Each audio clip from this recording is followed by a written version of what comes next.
Hello, all you book burners, and welcome to another episode of Books Are Burning. I'm Mark Will, author, songwriter, and publisher in permanent exile, currently based on the island of Taiwan. And with me once again, this time in the role of guest as opposed to host, is Steve of the Idiotville YouTube channel. And Steve is here today to talk to me about the highlights of his reading in the previous year of 2024. So welcome back to Books Are Burning, Steve.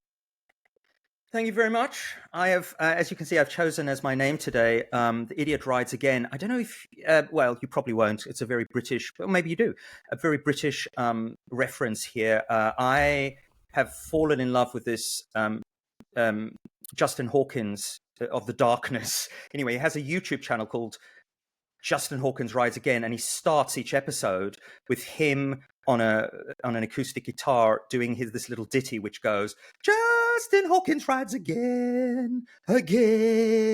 And I know this guy. I've seen him? that. Yeah. What does he do? Like album reviews or No. Well, he is Justin Hawkins. He had this hit in the early aughts called, I believe, in a thing called Love. Is that the full title? Anyway, it was this massive hit. And some people say one-hit wonder, but, I mean, he's he's a phenomenon, but he's also very, very sharp, interesting, funny guy. And he has, 500,000 people on YouTube. And now I suppose that's his main thing. And he just does all sorts. He talks about music. It's very Justin Hawkins focused, because he is like a really proper old fashioned rock star, but of the sort of glam era, Bowie, what's his name, Bolan, all of those kinds of, I don't know, it's kind of channeling that kind of vibe. But I've kind of just fallen in love with that channel and with him because he is a splendiferous personage. So this was my kind of homage. The Idiot. Is he American or is he a Brit? No, he's British. Yeah. Okay. Yeah. Yeah, I know I've seen it. I'll have to look more closely at that. But why don't you, before we start, I don't even know the answer to this. Why don't you tell us where you got this moniker, The Idiot? And you've rebranded your channel. Your YouTube channel was The Idiot's Eejing. Then for a brief period, it was We Need Some Therapy, That's All? Question mark. And now it's called Idiotville. So tell us about that evolution. What's going on there and why? I mean, you're not offended if people refer to you as the idiot, apparently. Like you embrace that title. I call myself the buffoon or the fool. That's or the fool. Yeah, right? Absolutely. Yeah. But so just tell us about that. I mean, is it a reference to Dostoevsky, or is it Dostoevsky's idiot is basically that Russian holy fool? Is that what we're talking about, or maybe? I'm reading The Idiot. The Idiot is reading The Idiot at the moment, because, as I was saying to you, I need a bit of a palate cleanser from Mishima. That Mishima. I know you're a big Mishima nut.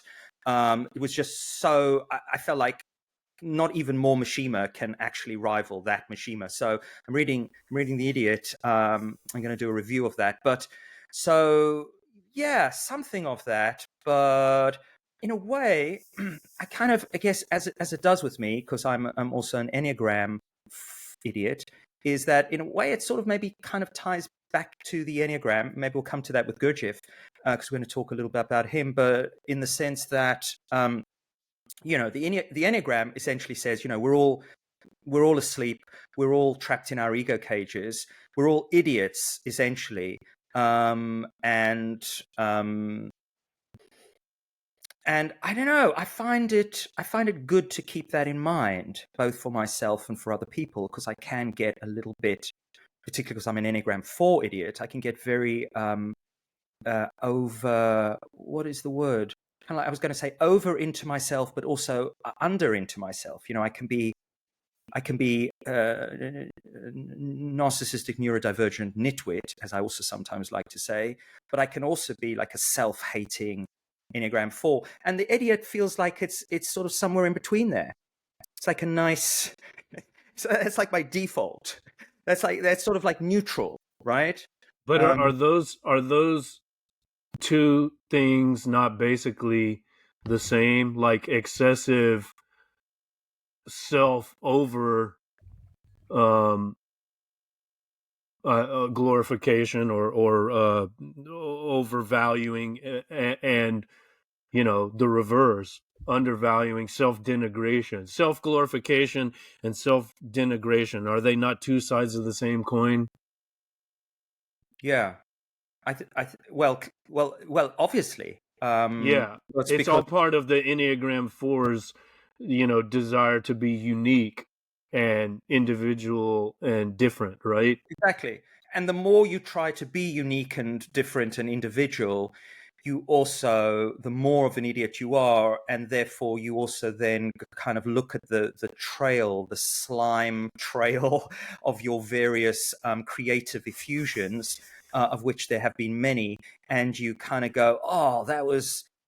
When you were doing it, it's like any slime trail, right? It's like sort of in the moment of ejaculation. This is the purest essence of my being exiting from my body, and then when it's in the tissue, it's like this is the most disgusting smelly shit on this planet. A bit like that. Yes, sir. Yes, that makes perfect sense. Yeah. Mm. Okay. Well, But also the other thing about Idiotville, just to put in again another little thing as we're doing, this is our both of us have a bit of this passion in us, right? Self promotion, a go go. I also used to do a web comic called Prozacville for a number of years, and mm-hmm. um, and of all the things I've done, there's lots of things that I've done that I feel kind of like, no, not good. I mean, wrote a whole bunch of novels; they're all crap. But Prozacville was pretty good, I think, and so I think also what I'm trying to do in Idiotville and with Prozacville is a kind of Synecdoche, New York project. And I'm saying that also because you and Tomek very kindly did a whole episode on Synecdoche, New York, Yeah. for texting. And Right. and there's something about my ego cage that I can't remember the name of the guy, the main protagonist there, that is very, there's some need to turn his life into art, in a very self-involved, almost excruciating way. Yes. You know, I mean, well, I haven't listened to your texting episode for ages, but what was your main takeaway in terms of what that idiot was trying to do there? Well, I mean, it's been a while since I watched it, but I do remember I appreciated it much more than Tomek did. I enjoyed it more than he did. I Mm, mean, I thought it was fantastic. Like I was surprised that I hadn't um seen it before. And in fact, I have, or before I watched that, I'd watched some of Charlie Kaufman. Is that the guy's name? The yeah, yeah, director, yeah. writer, director. I'd seen some of his other stuff and liked it. So it's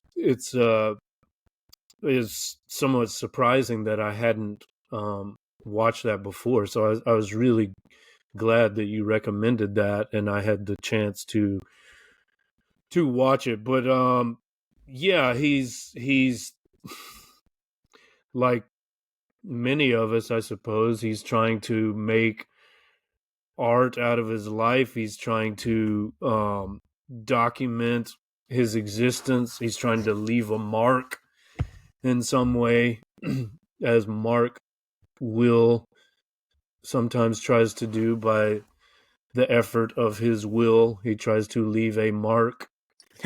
Um, and you know, there at times one is overwhelmed by the absurdity and insanity of such an ambition or project. And I think the character, if we're talking about the character, who is, you know, I guess Charlie Kaufman's alter ego, he experiences the most like alienating aspect of that, or the most existentially horrific um aspect of that ambition or project.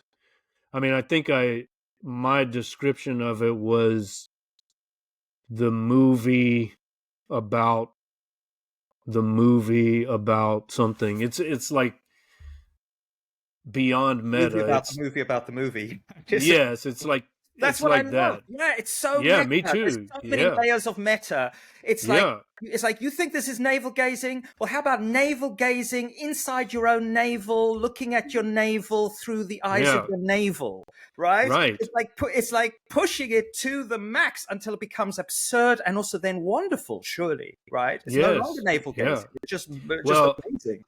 wonderful and terrible, you know. It's like the I mean, Proust is one of my all-time favorite navel gazers, right? That doesn't So surprise me.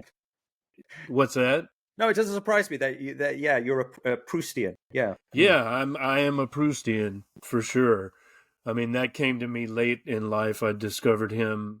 Well, I knew about him, but I never like got into In Search of Lost Time until I was in Korea, and then I just devoured the whole, you know, the whole series. And just as I have a Mishima section of my library back here, I've got a Proustian section somewhere. Maybe it's back over there, but you know, that's like a canonical text or series of texts for me. And so, you know, that's like his purpose or his ambition or aim is to self document, you know, and Charlie Kaufman and his main character in this film, it's like Proust on steroids, or Proust Yeah.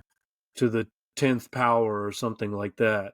Which yeah, there's I guess it's like if Proust had been, I don't want to say postmodern, but you know, if he had Mm.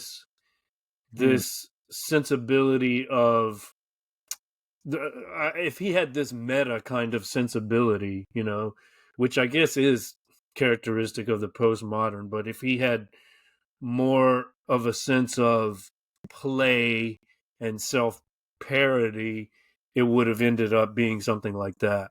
I don't know if that makes sense, but that's just what I It thought does of. make a lot of sense from what I've read of Proust. I have yet to be kind of, let's say, fully pegged by Proust, but I do feel like I feel like I'm getting there. I feel like, you know, just like I feel like I'm not sure if I would have been ready for Mishima even, I don't know, even 5-10 years ago. I feel like there's certain, you have to be of a certain age, you know, to truly appreciate some of those very fine wines. Otherwise, they kind of like lost on you. You know, you're like, oh, yeah, I can see it's a classic, but it doesn't really go, oh, here, dying human creature, this is something important to tell you before you two, you know, um, head off to Nowheresville.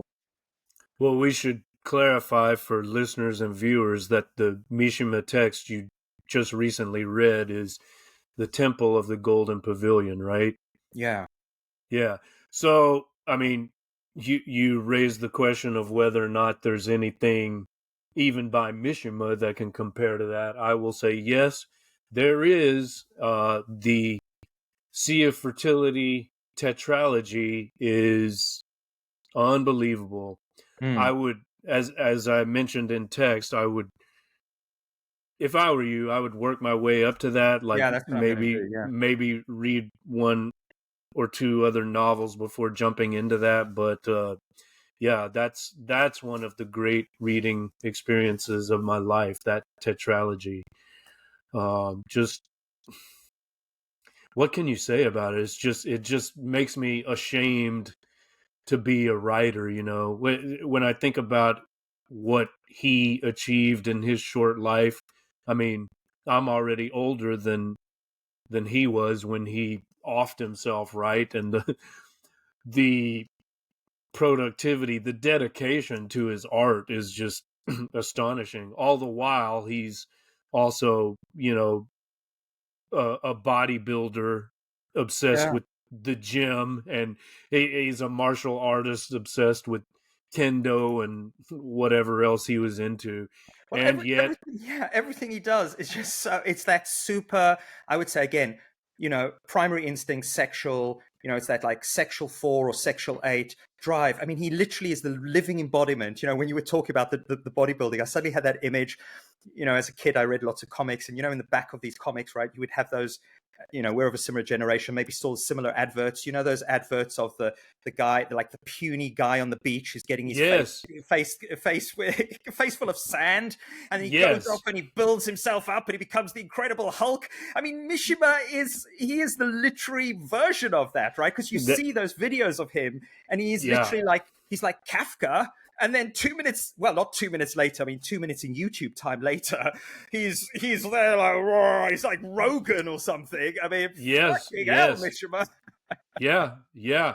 And I mean, he just did that by the sheer power of his will. I mean, he was, it's even more extreme than the puny guy on the beach who has sand kicked in his face from that ad, Um, he was the ultimate Japanese mama's boy, Oh really? Oh right. I didn't. Oh yeah. Well, You've read the blog. Yeah, you've read all the yeah. books as I well. mean, Yeah. I guess more accurately, you could say he's the grandmama's boy because, I think from birth basically until he was 5 years old, he was barricaded in the grandmother's. I can't remember if it's the maternal or paternal grandmother, but he was barricaded in her room in the basement of the familial household, and like he she forced him to sleep with her. I don't mean sexually, but like,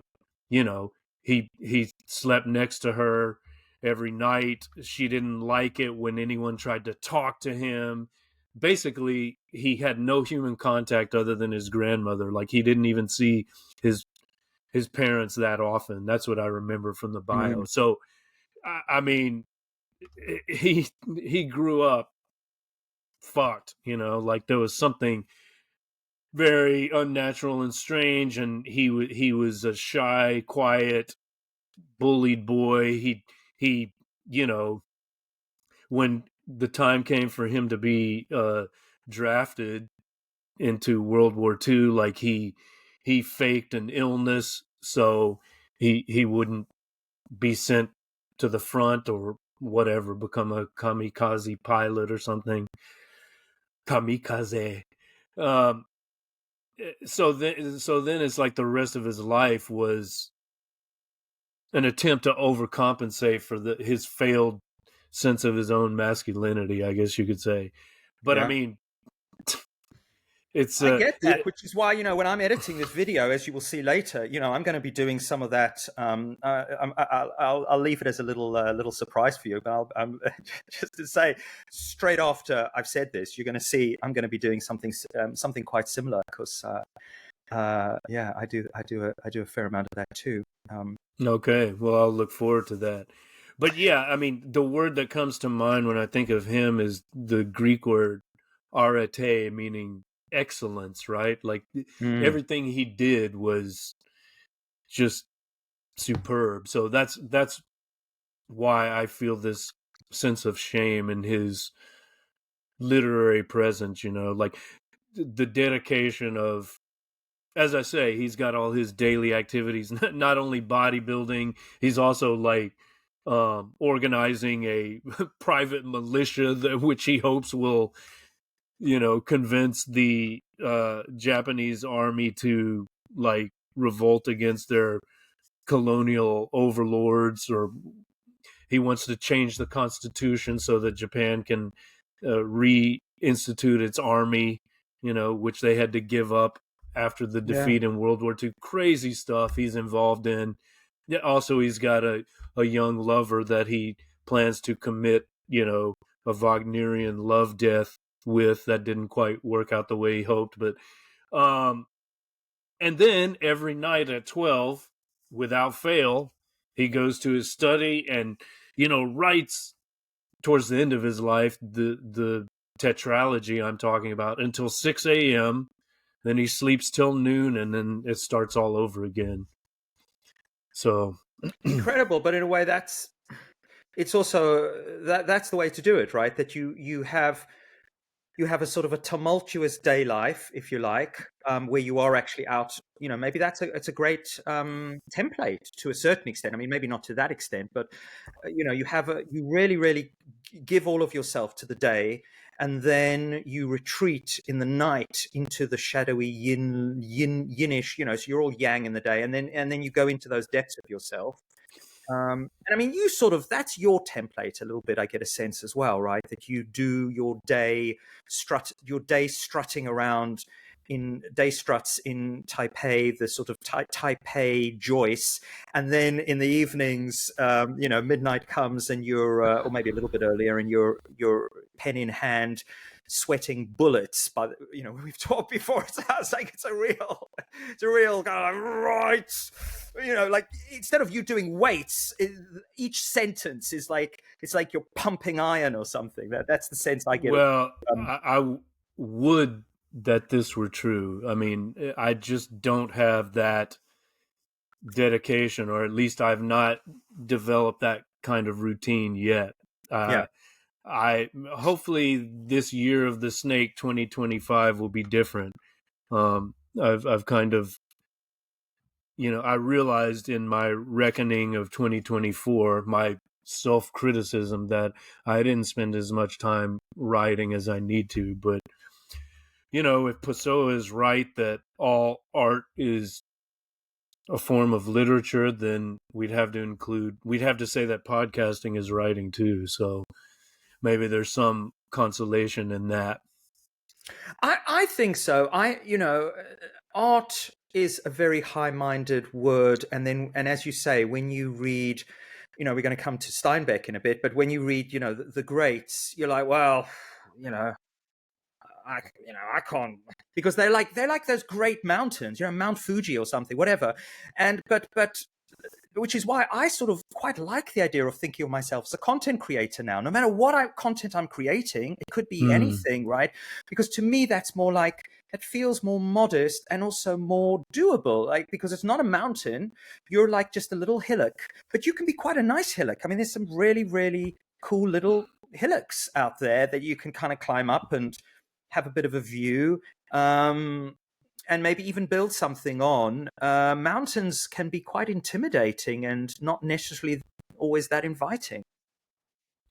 Well, yeah, that's true.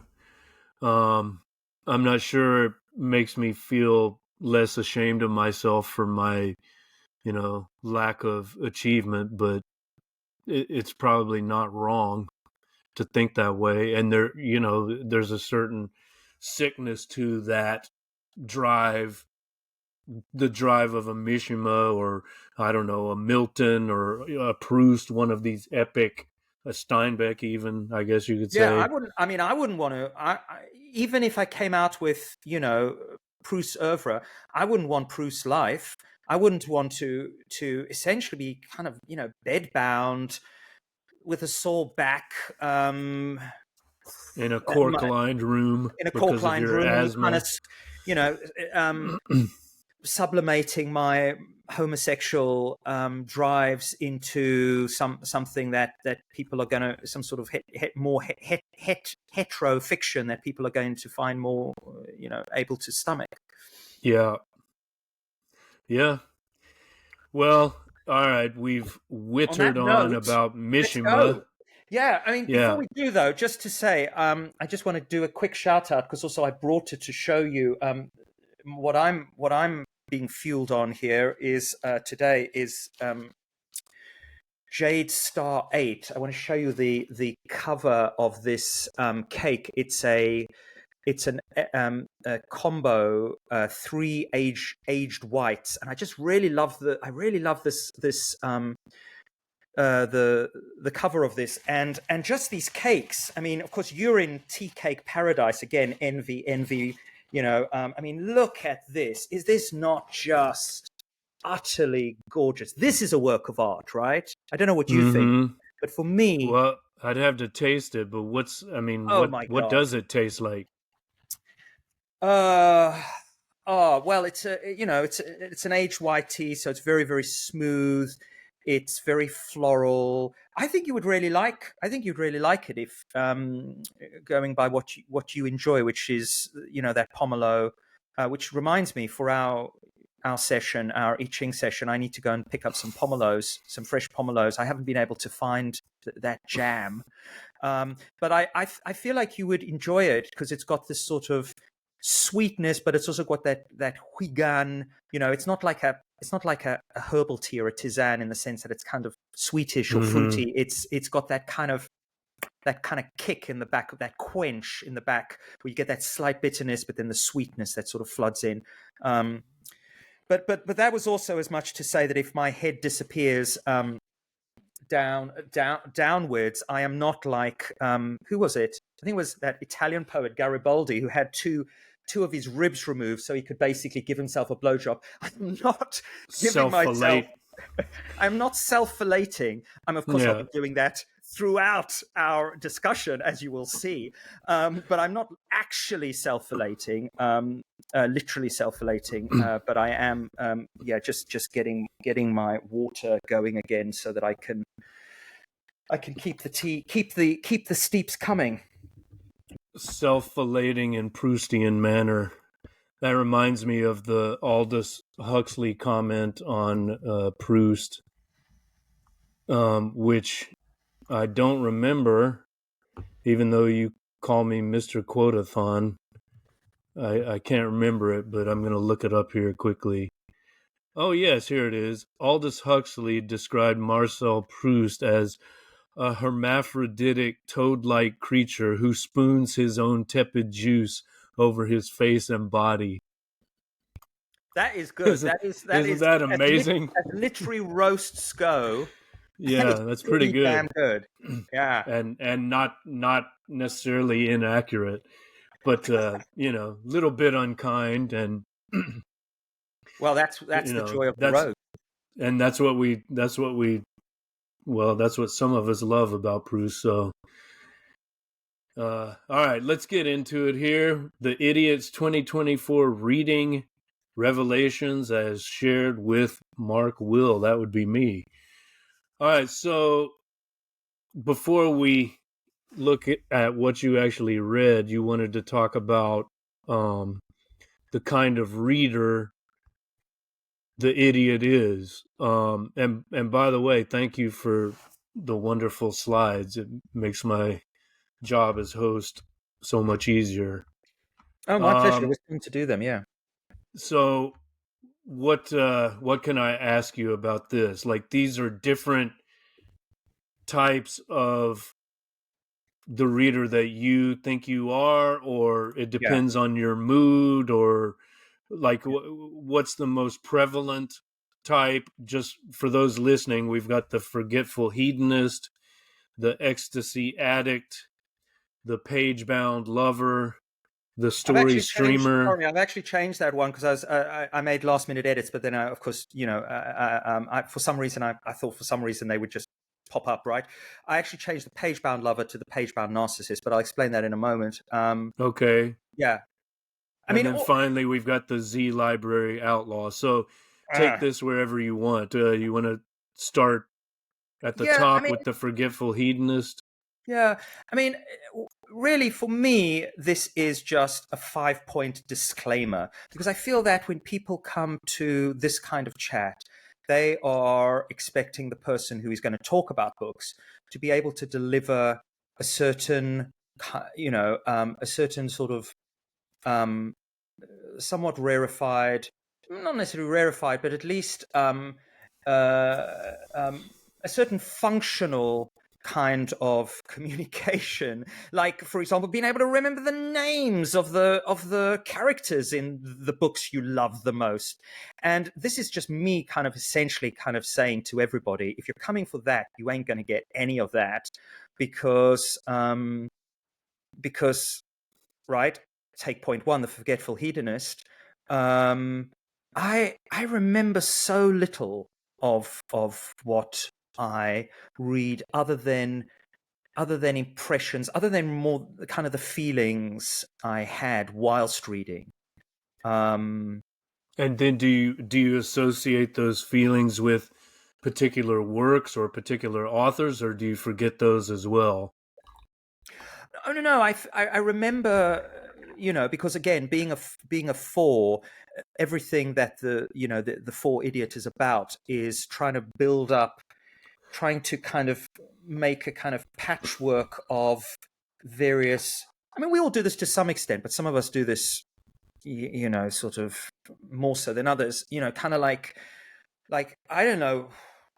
I have no self, so all I have to do, I have to kind of take like books and music and various other things, and then sort of like paste them, kind of paper mache them over me. That's what art and culture is really about, so that then I can go, this is who I am, Mm-hmm. and without those things, in a way, that's what I think in some ways, art functions is the function of art for me, that it sort of allows me to actually see myself, or see the outlines of a self, and also the outlines of the self that I want to be, as opposed to the the sort of blah that's in the center of it all. It allows you to create an identity. Yeah, yeah. Um, okay, a couple It's of very things teenage. here. I mean, I'm 53, right? But it's something we do as teenagers, classically, Mm-hmm. and then we maybe outgrow. A lot of people outgrow that, which is like, yeah, you find your favorite band, you find your favorite whatever it is, and that also gives you a way to be someone almost in the world, right? Like, Mm-hmm. yeah, I'm a Radiohead fan, and kind of, again, it's archetypal. People sort of know what that means. That then, right? If you say I'm a Radiohead fan, you are setting yourself up in the world as a certain kind of person, I think, as well. Mm-hmm. And that does a lot of work. Then you don't have to really do much explanation. That's quite nice, because you can just say, well, I'm a Radiohead fan, and everyone kind of knows what kind of person you are.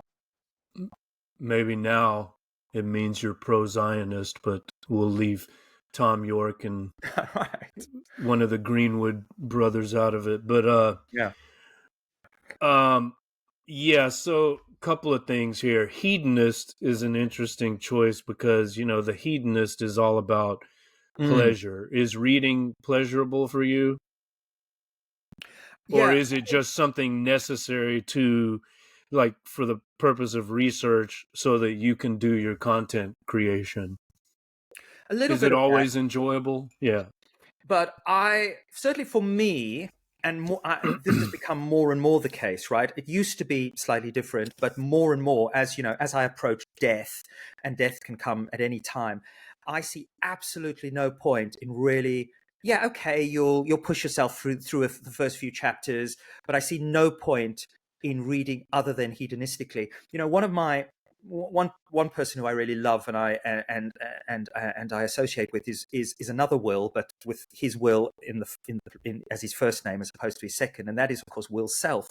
And Yeah. I was listening to an interview with Will Self, who's just Will Self. He's just such a great speaker and raconteur, and he was talking about how he reads, and I was quite surprised. But in a way, I think he would describe himself. Well, he's actually the remember everything, as we know, hedonist. But he was saying how he has, but that's also because he's a brutal motherfucker. kind of 8 will to the max. But he was saying how he sort of he feels no obligation when he's reading to like, if you like the greatest work of literature, if he is not getting his rocks off, as it were, which kind of comes into the ecstasy addict, because he's also an ecstasy addict, which he chased through various substances as well, right? Mm-hmm. If he's not getting his rocks off, it ain't happening. And the way he describes his reading, which I found very interesting, because I've always seen him as like a very comprehensive reader, like, he's read everything and he reads it through all the way, is that he says he doesn't read like that. He'll read a bit of this, a bit of that. He's got like loads of things, different things on the go, and I'm that kind of reader as well. I'm kind of like, okay, literature is a sort of, I see it more as like a buffet table, and yes, I'll get really into maybe a particular dish, and I'll keep on going back and I'll finish it all off like I did with the Mishima, but I feel Yeah. absolutely no guilt whatsoever for leaving whatever halfway through, or even 3 pages through, and thinking, well, I'll come back to that, but that looks more enticing over there. Oh, interesting. See, I'm exactly the opposite. I Mm, am what I call a completionist. So not yeah, only once I start something, if I consider it worth my while to start, and that, there's a certain bar that has to be passed before I'll even bother with it. But if I've decided, okay, this particular book is worth my attention, once I start it, I will finish it. Very rarely do I abandon it. I'm not saying it's never happened. Of course it has, but that is very rare. I feel if I do that, I feel like I'm somehow cheating in the I don't know, in the game of life or the game of literature, or I don't know what. It of course I can't explain it, and it's pretty absurd, but I cannot do that. I cannot just give up. It's like yeah, it's like I'm a quitter, I once it started, I don't go halfway. I go all the way. And yeah, not only that, if I decide, okay, this I have this notion of the personal canon, right? Like there's the Western canon and the world literature canon and all that. I have my own personal canon. And when an author, let's say, has entered, I've deemed them worthy of canonical status in my own personal canon.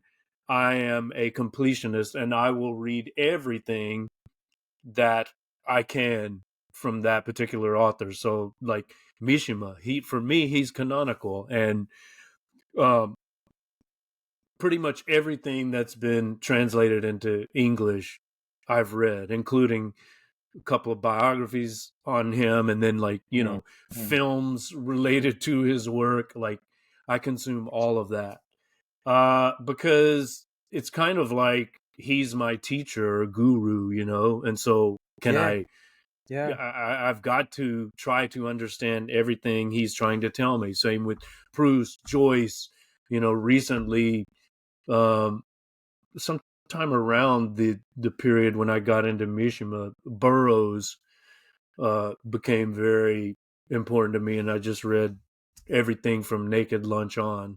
Oddly, I still haven't read Junkie and Queer, mm, but now that movie's coming out, maybe I'll get back into those. But I I feel like I'm losing my mind if I do that. If I take the buffet approach, just yeah, as an because interesting it side is note. an ADHD, I would say, pretty flaky way of reading, and that's why when you talk, I am genuinely full of admiration, and also, also because I want to be that. I want to be that kind of reader. I don't want to be the kind of reader I am.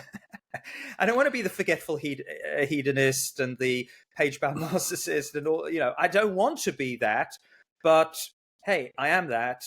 So I've got to live with that. Just quickly, sorry, I've just realised I'm freezing my bollocks off here because I didn't. The heating is not at a winter temperature. Let me just quickly switch it up. Can you still hear me? Oh, it's All cold. right, this is an interlude where we can play some It's heating okay. music. I'm back. I'm Okay. back. Well, I was just going to say, you mentioned the ADHD reader. Maybe the opposite of that is the OCD reader.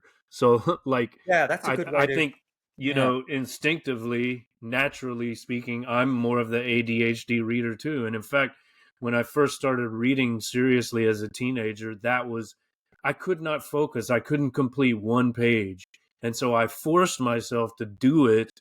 And that's how I became the kind of reader that I am now. And maybe it's just a fear of going back to that clueless, going back to being that clueless, undisciplined, moronic teenager that I was, that prevents me from, uh, reading in that manner, or that necessitates that I read in the manner I do, if that makes sense.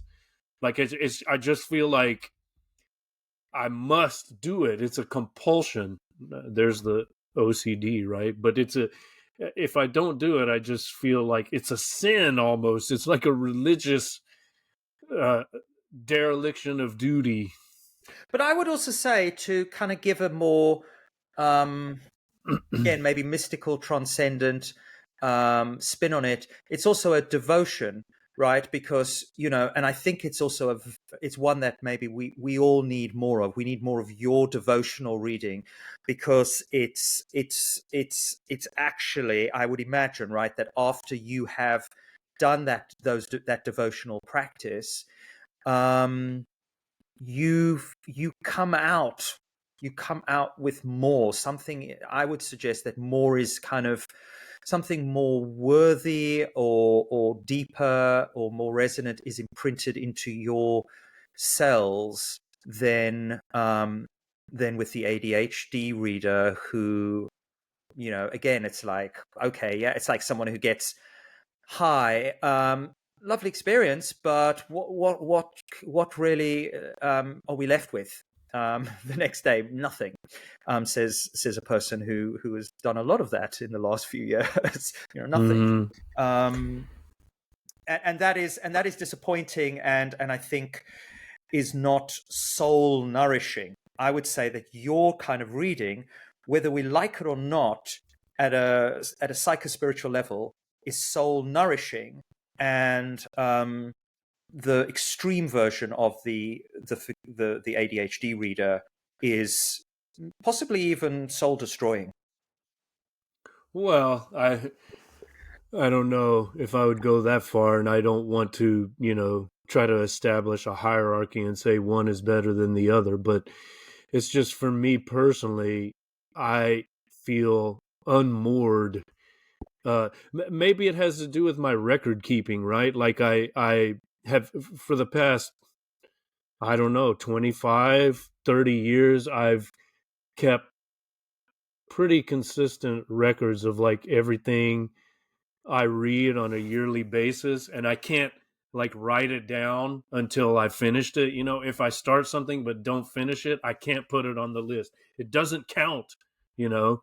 It's like I started something but I didn't finish it. Nope, that doesn't go on the list. So there's like an obligation self-imposed to finish so that it can be recorded, and then it's official, and it just remains in my raggedy ass notebook that no one else looks at. Although, you know, now I post my annual reading list on Substack and Goodreads and whatever, but um it's just for my own personal, I don't know if it's satisfaction, development, research, I call it. It's research, because that's the fuel uh that is necessary for the, creative energy I need to Mm. make whatever it is I'm working on, books, music, a podcast, whatever. Like, I need that nourishment. But the other part of this phrase, forgetful, is also interesting, because with the development of, I know you listen to a lot of audiobooks. That's not really something I do, but I have read quite a few ebooks, and I have found that I retain almost nothing from ebooks that I read, especially if they happen to be fiction. Some nonfiction, I can recall nonfiction I've read on the iPad, for example, but fiction, it just I lose it. I can't retain it. It's very strange. I just wonder, is it something about the tactile quality, right? Like I've got a book, I'm holding it in my hands, I can physically turn the pages rather than swipe. I can take a pen or pencil and underline. I can write notes if I want to. I mean, you can do that with an ebook too. You can highlight with your finger. You can even highlight different colors. Like I've done that. Like, oh, favorite passages highlighted in yellow, important names and places blue, um, you know, themes pink or whatever, right? You can't do that. Mm. You could if you had highlighters, I guess, but I don't. Like with regular paperbacks or hardcovers, I'm just using a pen. So I don't have an answer to that, but I've read that there have been studies saying that, yeah, it's actually true.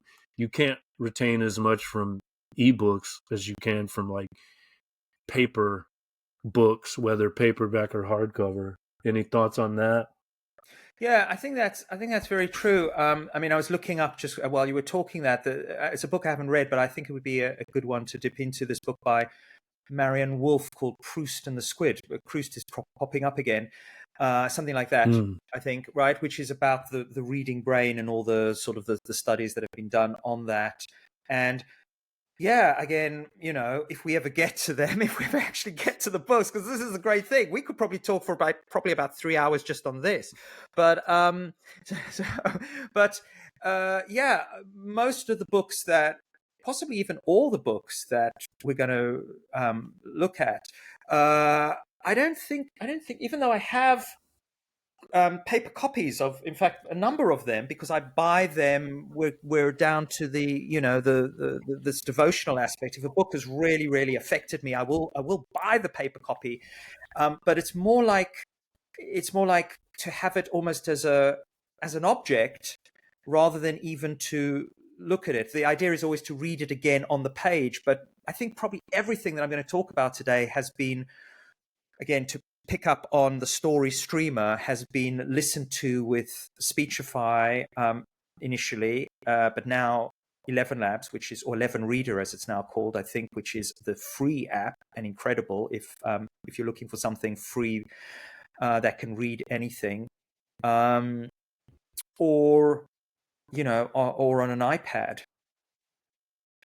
And Okay. maybe that also adds to, and that's something about the ecstasy as well. I'm trying to kind of compress this all so we can move to the next slide, but it's something about the ecstasy as well, because I think sometimes maybe I can also get more of an ecstatic hit if I'm like in motion, because very often I'm walking or I'm doing something and I'm listening, and so I'm getting, it's like I'm able to be sort of moving, and my brain is occupied, and somehow that seems to increase um ecstatic potential for me, as opposed to sometimes, again, we've all become, I'm very aware of the fact of how more ADHD my head is, due to screens and whatnots, and so that seems to be more of an ADHD kind of setup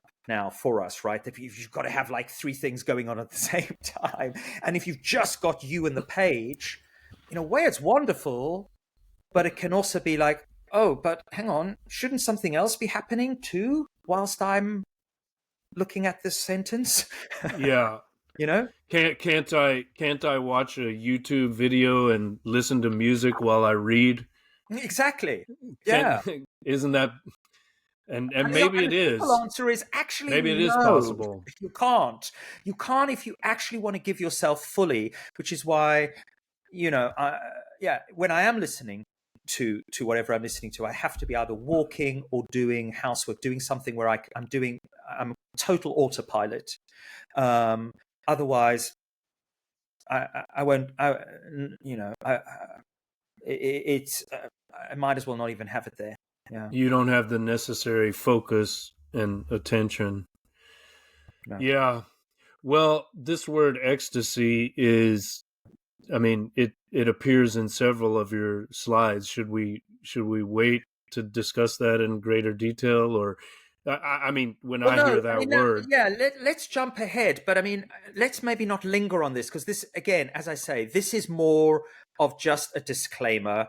And it, um, but the thing we haven't mentioned yet, which I'll just throw in there because I'm also, even though I know I've kind of sent this link to you and Tomek, is what do you think of Z Library, right? Because Z Library for me was just like, I grew up in South Africa, and it was very, very hard to get our hands on books and music, and because it was, coming from the other side of the world, and when it arrived, it would cost the earth. And so ever since I was a child, I always had the sense that of there not being enough, like having this voracious appetite, and they're just not being able to get the stuff I wanted. The books I wanted were not in the libraries. I could never afford to go and buy them. And then now we have this thing called Z Library. Anyway, put the thing in, which is this totally illegal website, but it really is. It now everything's there. Everything's yeah, there, and I just feel like it's an utter godsend. But I could also understand, particularly for you I don't know how you would feel. I did actually look. You're not on there, but how would you feel if you went onto Z Library and Ernest Games was there for everyone as a free download? well, my self-publishing guru JJ Green says, like, in most cases the exposure is more important than the potential loss of I agree. income. So, at this particular point in my so-called career, like, I'd probably be okay with it. I wouldn't Well, try to have give it me the taken word, and down. I'm more than happy to. I'm more than happy to leak some Mark Will onto Z Library, because also I don't know, Yeah, I sort of see it like you talk about the canon, right? yeah, That is the canon of everything. That is yeah. Borges's. That's that Borgesian. Borges saw it all, right? It's the Library of Babel. Everything is there, and if you are, as long as you've got an internet connection, you can be the poorest. Whoever, right, living in a country where you just can't get any of this stuff, but you can go on a Z Library and you can find anything. And I don't know, they've tried to, God damn it, they have tried to shut that down a million times. They've chased them, they've litigated, they have, and I am on the side of Z Library. I'm like, I'm like, go. The Z Library. Yeah. It's like Z Library rides again, because it's been shut down for a while, and I've had to go onto the dark web even at times to find it. But they keep on springing back up, because I actually believe they're, I mean, as much as I'm also on the side of writers, and writers need to make money, etc. But I feel like fundamentally they're on the side of giving literature to everyone, and that has to be a good thing. Not just literature, Yeah. giving knowledge to everyone. Well, You know? the whole notion of copyright is a very recent um, conception, right? There was no copyright in Shakespeare's day. Yeah, This is how great works of literature from the past were transmitted. They were shared. They were passed down. They were pirated, I guess you could say.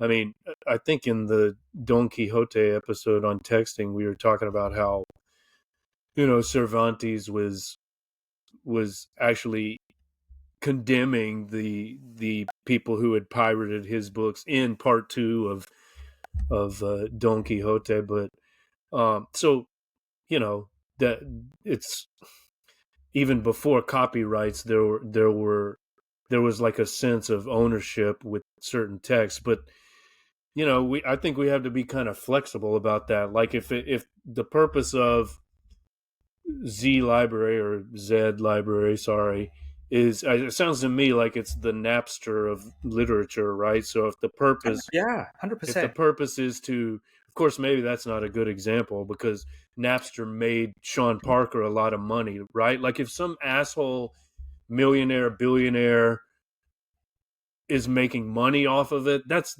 different, right? It's like if Yeah. it's a kind of Amazon type thing where Jeff Bezos is using the profits of nobodies like me to buy himself another boat or whatever, another yacht. Not that he's gonna do that with just my works, but like the millions of nobodies who are publishing their stuff on his site, that's different, right?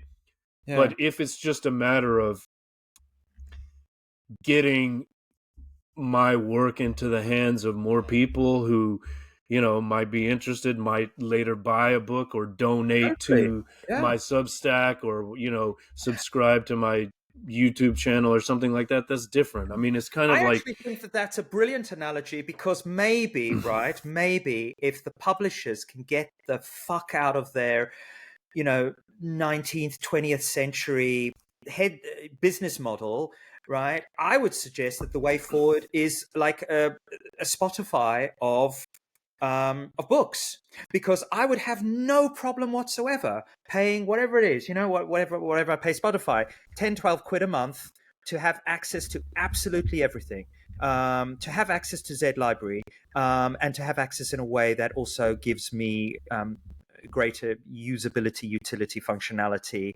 I would love that. I would love that. I would love, even though, as we know, Spotify is also problematic, but at least you could argue it's a sort of very a bit much of so. a halfway house. But I don't think publishers are ever going to do that because, yeah, for all sorts of reasons, and it's a different, they're different objects as well, and that's Well, yeah. there are publishers and there are publishers. I just recently read, well, last year, this is one of my 2024 reading highlights. I don't know if it's a highlight, but it's something I read. Roberto Calasso's The Art of the Publisher. All right. And so he talks about the publisher as a cultural taste maker or a force for influencing the culture, and Mm. his own Adelphi books or whatever his imprint was called. I mean, they're not like, they're anti Amazon, and they're like anti even ebook and certainly audiobook. Like they're all about the quality of the pages, the font, the artwork that's chosen, the cover design. So that it really is the art of the publisher. That's something that with my own Cadmus and Harmony Media imprint, I want to, you know, be on the side of, I guess, or support or advocate for. But that's different from, you know, just take any random mainstream uh, publisher that you can think of and here's one. What are these people called? FSG with their fucking fish logo. That is, what are they? Farrar, Farrar, Straus, Strauss, and Giroux. and Giroux. Yeah. So, I'm not like concerned for their well being, but for the small independent publishers like, my own imprint, Cadmus and Harmony Media, like, I, I, you know, when I first started this venture, I did conceive of a hierarchy. It's right. It's like, yes, we'll produce ebooks, we'll produce audiobooks, but the ultimate textual experience is the paperback or hardcover if there happens to be a hardcover version. So fine, download the ebook, read that, download the audiobook, listen to Yeah. that. But at the end of the day, if you want the ultimate experience, you should purchase the actual book because we did spend Which time people are now doing, on the right, cover. with albums, I guess, right? I mean, people are going back to like vinyl and things like that, and maybe that's the way to do it. I mean, make all the stuff, make that free. Yes. Actually, just say to people like, right, if you want to get a sense of it, because I actually think that's how it works. I do genuinely believe, and I see that with myself, that I'll read something or I'll listen to it, and if I fall in love with it, I will go and buy it quite Yes. often because I then Yeah. because I want it, and I can only really feel like it's mine. I can only really feel like this Simon Critchley's mysticism is mine with its amazing Bernini red. And again, it's also the art. It's such a beautiful, sexy book. Hmm. Like I can only really own it if I buy the book, and Yes. I have the ebook, I have the audio book. I mean, it's on Spotify. You can listen to it on Spotify, but it's not the same thing. It's not the same thing as about being able to wrap your fingers around it, even if you don't crack it open and actually Yeah. do the page. And it also, because he does, he's in a very sort of Siboldian way. It's got these incredible sort of black and white pictures. This is an amazing picture of right at the end of I mean, just incredible kind of pictures. This is incredible picture of, where is it, Nick Cave, like a very young Nick Cave, in the midst of some, I don't know, in his heroin chic phase. Yeah, that's what you want books for, right? That's what books are about, I think. Yeah. So if we conceive of ebooks and audiobooks as lost leaders, right? They're just basically they're for promotional purposes. It's like a music video, right? Like, oh, you like this, Exactly. then buy the album. You like this, then buy the paperback. I mean, you mentioned Sartre earlier. I'm thinking of a comment he made once. He's like, writers' livelihoods and their well-being vary with the times. In some ages, they're well fed, and in other ages, not so much. So maybe Mm. this is the period when we're not well fed, and okay, so that's just what we have to accept. Maybe there are ways we can improve our lot, but maybe we're just in an age where we have to basically accept donations. I think I've been thinking about how to, like, um,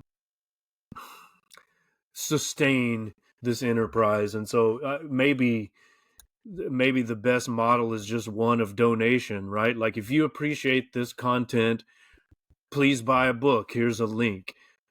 If you appreciate this Yeah. content, you can donate here.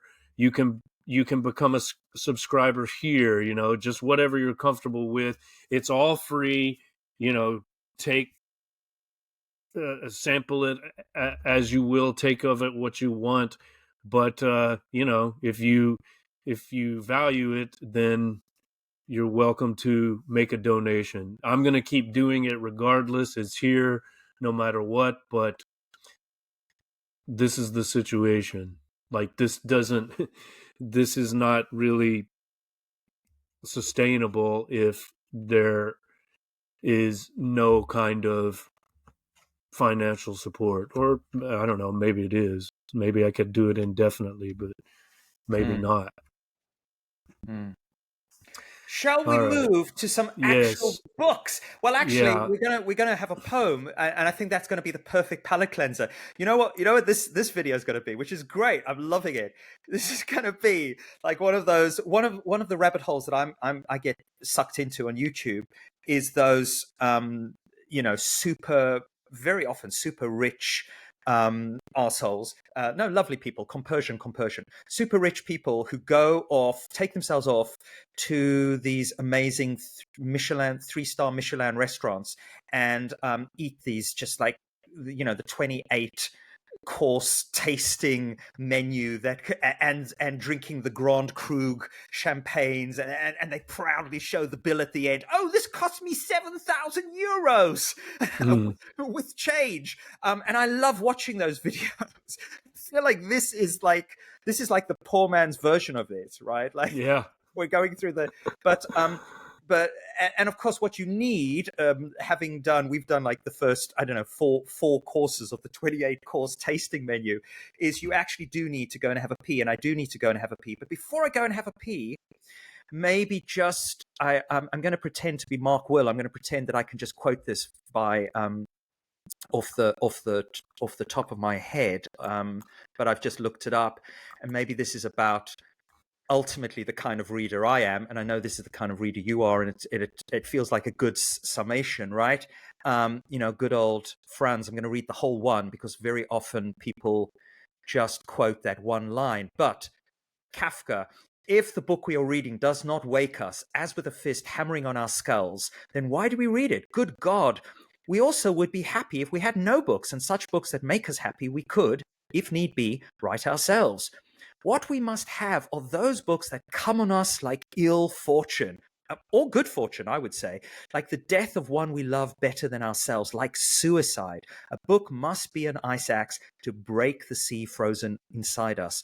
What we need are books that hit us, that like punch us, right? I mean, I feel like you're someone who's looking for that too. That's the ecstasy, that like smash us in the face, like a most painful misfortune, like the death of someone we loved more than we love ourselves, that make us feel as though we had been banished to the woods, far from any human presence, like a suicide. It's interesting he mentions suicide quite a bit, doesn't he? A book must be the axe for the frozen sea within us. I mean, that's it beautiful, all, right? You know? That's the quote that Bowie appropriates in Ashes to Ashes. Want an axe to break the ice. Yeah. Oh, Yeah, we got to and you put can that in talk the to show that. notes. You can actually talk to that. Talk to our one devoted follower of the live stream. While I just go and have a quick pee, if you excuse me, 1 moment. Well, I'll take a quick break myself. Okay, cool. We'll be right back. Okay, so we changed slides, people. The intro lasted about an hour. So About an hour. now we're we didn't start till 40 Oh, that's true. minutes after the stream began. So yeah, it was about an hour for the intro. So now we're into the actual text that the idiot read in 2024. I was looking for my Colosso book and I can't find it, and so I'm distracted by that, but I'll try to focus. So I like how you organized your reading according to genre. And the first genre that we're going to look at is what you call ecstatic poetry. There were several collections that you read this year, and you have chosen to focus on this collection called Song by this poet that you'll tell us about. Bridget Pegeen Kelly. Yeah. Is she someone who's ever been on your radar? Have you, until I sent you this poem that I'm going to also kick us off with? Well, have you read it? Have you? I don't know. I don't think I've heard of her, but as soon as I saw the cover and read about a goat's head, I was immediately drawn to it because, of course, I'm in the process of completing my novel, Goat Songs. So we got Song, Goat's Head. Wow. I mean, very, I very relevant, relevant to what I'm doing. So tell us about. She then I think would be super worth reading. I mean, I don't know. I'm not going to give a huge amount of spiel about Bridget because I wanted to read, although I was thinking about this morning, kind of doing a bit of prep for this, and I was thinking, am I really going to read the whole of Song or just the first part? But I really would like to read it if you're up for that, because it's probably going to take about 2.5 minutes because it's a longish poem, but I feel like in a way it's such a great intro into her work, and it's also really in some way an encapsulation of I suppose everything that she stands for as an artist and as a poet, and her whole aesthetic. But I suppose to give, my why I chose her was at the beginning of last year. Yeah, sort of. So this time last year, I guess, I was still in the midst of what I call my kind of sackcloth and ashes, substance abuse, um, um, midlife crisis stint, which was precipitated by somebody dumping me at the end of 2021, and me going into full tilt drama queen, you know, kind of, well, yeah, woe is meism, like Mm-hmm. properly for 3 years of just sort of crawling around, feeling sorry for myself, and making probably quite a number of feeling sorry for myself kind of podcasts. And at the beginning of last year, I fell in love. I mean, she'd always been on my radar, but I really, really fell hard for Bridget Pegeen Kelly and these 3 collections. A song I think is her third last. I can't remember. And Mm-hmm. what I really fell for, because I stumbled into our tryst by thinking I'd really love to hear her reading this poem, and so I went in search of poetry readings. So she's a writer from the kind of late 20th century. I can't remember. I should have looked this up, but I can't remember when she died. I think she died in the early aughts. And I thought, wouldn't it be interesting if I could find some stuff? And there was very little, but I did track down. I was very excited to track down 3 or 4 readings that had been recorded and can be found on that amazing repository, the Internet Archive, where you can find some 80s and 90s readings by her. And I so fell in love with these readings, also because she reads her own work, but she's as likely to read other people as well. It's like she does these like cover versions, I guess. It's like, Yep. it's like, someone doing on stage, and like, and the work she chooses to cover is also then reflects back and kind of enters into dialogue with her own work. And so I went on a bit of a journey with her, and the journey was, I thought, right, what I'm going to do is I'm going to read myself aloud and record for my Poetry Koan podcast, because I have this podcast called Poetry Koan. I'm going to record aloud all 3 of those books, because it was a search for ecstasy. I thought, if I can read them aloud, all of these poems, I can somehow take them into myself. I can kind of live them. And the idea was to read them in sequence, and then also and where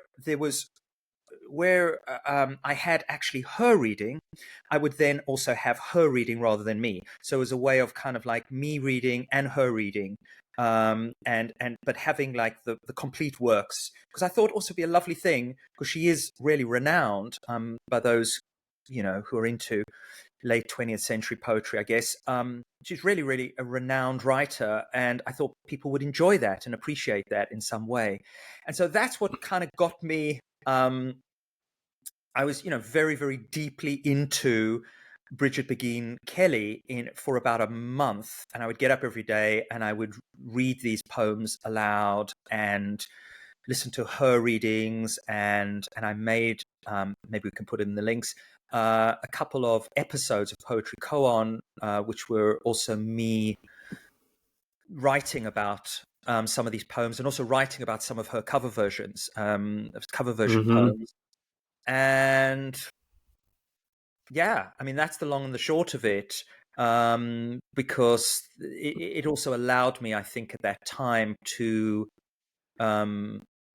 I wanted to get out of my own head, and poetry. Well, reading can do that, but poetry can do that in a very poetry again. Can be like music in that sense, right? It's sort of like great songs that you love. That for that 3.5 minutes, you don't exist as a self. You are out of the ego cage. You are just simply transported, right? Transported. That's what I'm looking for in everything that I read or that I love, in terms of a reading experience. I just want to be transported. I don't want to be the idiot reading. I just want to be there. I want to be in that Well, song. that's what ecstasy is, right? It's literally etymologically standing outside Absolutely, of yeah. oneself. Yeah. Now, for Yeah. those that don't know, Ms. Kelly was actually an American poet and teacher. She was born in 1951 and died in 2016. So this collection, Song Poems, was apparently published in 1995. Yeah. So go ahead and let's hear your Okay. recitation. Yeah. Before I read it, I was also, because I sort of thought, well, we'd start with this, right? I didn't realize we'd be like an hour in. And I was going to sort of say, well, I'm sure you know this, that and now that I make YouTube videos, I know this very well because I can actually look at the data, in terms of how videos are watched, and it's interesting, isn't it? And well, most YouTube videos, not just mine, people, it could be quite. It could be a real. Yeah, it's good. Good for the ego, right? A real kind of slap about the chops for the ego, because even if you get, like, let's say, like my last year, I did a video which got 3,000 views. I mean, most of my videos get like 5 views or 3 views or 50 views, but this one got 3,000 views, and it was mainly because I was riding off the back of a cultural phenomenon at the time. This Tiny Desk concert, of these two mad Argentinian rockers, Paco Amoroso and Catriel, and which got 20 million views. And so, I made a silly little video. I literally did it in a day and suddenly get 3,000 views. But even on my 3,000 view, like, hallelujah, I finally made it on YouTube. I look at that, and it's only 10 minutes long, and like 95% of those views, they clicked away after a minute and a half. So Yeah, I was yeah. gonna say to you, like, okay, well, fuck it, let's just really go for it. Like, let's actually read a 3.5 minute poem or a 3 minute poem, and because those people, they'll click away after the first line anyway, and that's fine. And we're just left with, Tomek, Madeline, Rob. I'm trying to think of the people I know who will possibly watch to the end of a video that I make.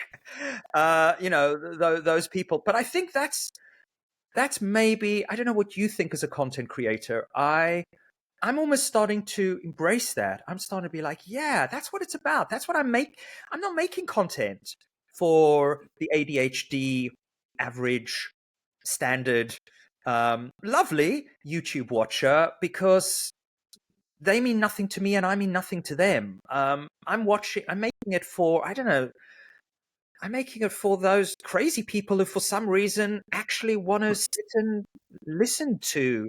I mean, I'm speaking to somebody who has made, like, what was the longest texting you did last year? Was it like 4 hours or something? Probably something like that. Yeah, maybe one of those What's your line on that? Yeah. one of those T.S. Eliot episodes. I mean, Yeah. I mean, I have whatever. to I confess, just I see only it. made it through about 2 hours of that. I still Oh, haven't finished that. I I was probably asleep through half of it, so you know, no Oh, need to good. apologize. It was genuinely all good, but Well, I don't, I don't try to place a value judgment on it. It's like a task that I have to complete, and so I'm just going to do it, and then I put it out there, and then it sinks or swims. Is It's it a like, task or is it a pleasure? Because again, well, I mean, it's with you and for Tomic, you me, said it's it's like for you're sitting me, it's two buddies at the pub having like this really long winding. I was going to say long-winded, but maybe both, sure, right?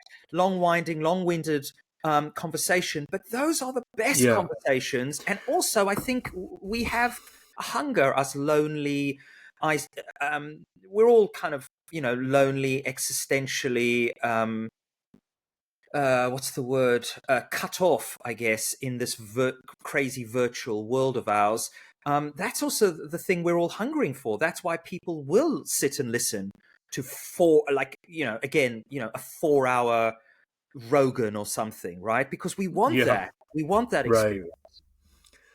yeah. Well, I mean, I guess it depends, because maybe there's some conversations at the pub that you don't want to listen in on for 4 hours, and maybe there are others that you do want to listen in on for 4 hours or more. So I don't have an answer for it. Again, for me, it's just something that I know I'm going to do, and so I just do it, and we go until we're finished. You know, yes, it's pleasurable, but it's also a kind of duty. Like we can't just Yeah. stop before we're done. We have to like be comprehensive and cover all the content, and whatever. I can always clip it. I There is can. content and content, right? Because I'm just and maybe we're both just narcissistic enough to believe that actually what we are trying to do here is bring the best of ourselves. And you might not want the best of ourselves, but we are trying to bring the best of ourselves to this content, right? And I would like to believe that, okay, if you went on a hike with us, it's not like we're just sort of sitting here gossiping about, I don't know, Taylor Swift's pantyhose or something, right? Which I mean, some people will sit and listen to hours of that too. Oh yeah, probably more so than what we're talking about, but yeah, I Or mean, we trying. obviously we feel that there's some value or insight in Yeah, what we're presenting, but maybe it takes us longer to get there yeah. than some people have the patience to endure. But that's, again, I don't see that as my concern or a problem. Like that's the beauty of clips. You pick out the highlights and shorts, which I'm now Oh, like. you're shortastic at the moment. My feed is currently just like flooded with your shorts. It's like Oh short bread. really? Oh yeah, Oh yeah. I don't know okay. why. Well, I'm sorry Literally. about that. Go on. No. It's great. It's great Well, because at well, least I I'm mean, actually that getting this something from is because of the most platform of I the other use. shorts This. are sort of, I don't know, 18-year-old women just sort of like wobbling their boobs around, and that's all you need Yeah, to really do if you're an 18-year-old. Just yeah, wobble your boobs around, and us middle-aged men are just sort of sitting there mesmerized like that, right? yeah. Um, I Right. don't know why that's in there. It's not like I'm necessarily looking for that, but yeah. Whereas at least your shorts, hey, I actually might get a little tidbit of information. Well, it's nothing to do with me. It's not like my own innovation. It just happens to be that the platform I use generates these shorts with the help of, you guessed it, AI. And so I can go in and edit because of course if you just go with the draft that AI produces, it's garbage. So it does take quite a bit of work to edit, especially the text, and then also the video sometimes too. So whatever, it's just an experiment. But yeah, it has gotten some attention from random people who wouldn't otherwise necessarily follow the Mark Will Write YouTube channel. So it's kind Exactly. of Yeah. interesting. Yeah. Yeah, Anyway. a lot of Yeah. it got some attention from devout Christians who found my Really? comments on the Bible blasphemous when we Oh. were talking about pilgrimizing. Oh, So cool. Yeah, yeah, yeah. It's good. That's like nectar to the Enneagram 8 challenges. Yes. I don't know. That's Yeah. like fuel for the machine, isn't it? It's like, yeah, I've managed to piss a few people off. Brilliant. I mean, Yeah. that's what Morrissey is about, right? Well, anyway, we won't talk about Morrissey now. I'm sure we'll get to him, but it's Well, yeah, another one podcast. guy said, now you need to repent and serve Jesus. And so I replied to him, judge not lest ye be judged. And then he replies to me, um, preaching is not judging, son. And so I replied to him, forgive me, Father. And that was the end of Lovely the exchange. exchange. Yeah, I mean it was nice. It was pretty respectful overall. And then another guy sent me like a he didn't even send the clip. He just said like a Serbian chant victory song, and it's based on the book of Revelation. And I said, "Oh, thanks for making me aware of this beautiful, sublime piece of music." So, yeah, some interesting exchanges there. But Anyway, right, let's do it. Ecstatic poetry. Okay. yeah, So this is song by Bridget Pegeen Kelly. you couldn't get more Irish name than that. Indeed, even though she was born in Palo Alto. Um, okay, listen. There was a goat's head hanging by ropes in a tree. All night it hung there and sang, and those who heard it felt a hurt in their hearts and thought they were hearing the song of a night bird. They sat up in their beds, and then they lay back down again. In the night wind, the goat's head swayed back and forth, and from far off it shone faintly, the way the moonlight shone on the train track miles away, beside which the goat's headless body lay. Some boys had hacked its head off. It was harder work than they had imagined. The goat cried like a man and struggled hard, but they finished the job. They hung the bleeding head by the school, and then ran off into the darkness that seems to hide everything. The head hung in the tree. The body lay by the tracks. The head called to the body to the head. They missed each other. The missing grew large between them until it pulled the heart right out of the body, until the drawn heart flew toward the head, flew as a bird flies back to its cage and the familiar perch from which it trills. Then the heart sang in the head, softly at first and then louder, sang long and low until the morning light came up over the school and over the tree, and then the singing stopped. The goat had belonged to a small girl. She named the goat Broken Thorn Sweet Blackberry, named it after the night's bush of stars, because the goat's silky hair was dark as well water, because it had eyes like wild fruit. The girl lived near a high railroad track. At night she heard the trains passing, the sweet sound of the train's horn pouring softly over her bed, and each morning she woke to give the bleating goat his pail of warm milk. She sang him songs about girls with ropes and cooks in boats. She brushed him with a stiff brush. She dreamed daily that he grew bigger, and he did. She thought her dreaming made it so. But one night the girl didn't hear the train's horn, and the next morning she woke to an empty yard. The goat was gone. Everything looked strange. It was as if a storm had passed through while she slept, wind and stones, rain stripping the branches of fruit. She knew that someone had stolen the goat and that he had come to harm. She called to him all morning, and into the afternoon she called and called. She walked and walked. In her chest a bad feeling, like the feeling of the stones gouging the soft undersides of her bare feet. Then somebody found the goat's body by the high tracks, the flies already filling their soft bottles at the goat's torn neck. Then somebody found the head hanging in a tree by the school. They hurried to take these things away so that the girl would not see them. They hurried to raise money to buy the girl another goat. They hurried to find the boys who had done this, to hear them say, "It was a joke, it was nothing but a joke." But listen, here is the point. The boys thought to have their fun and be done with it.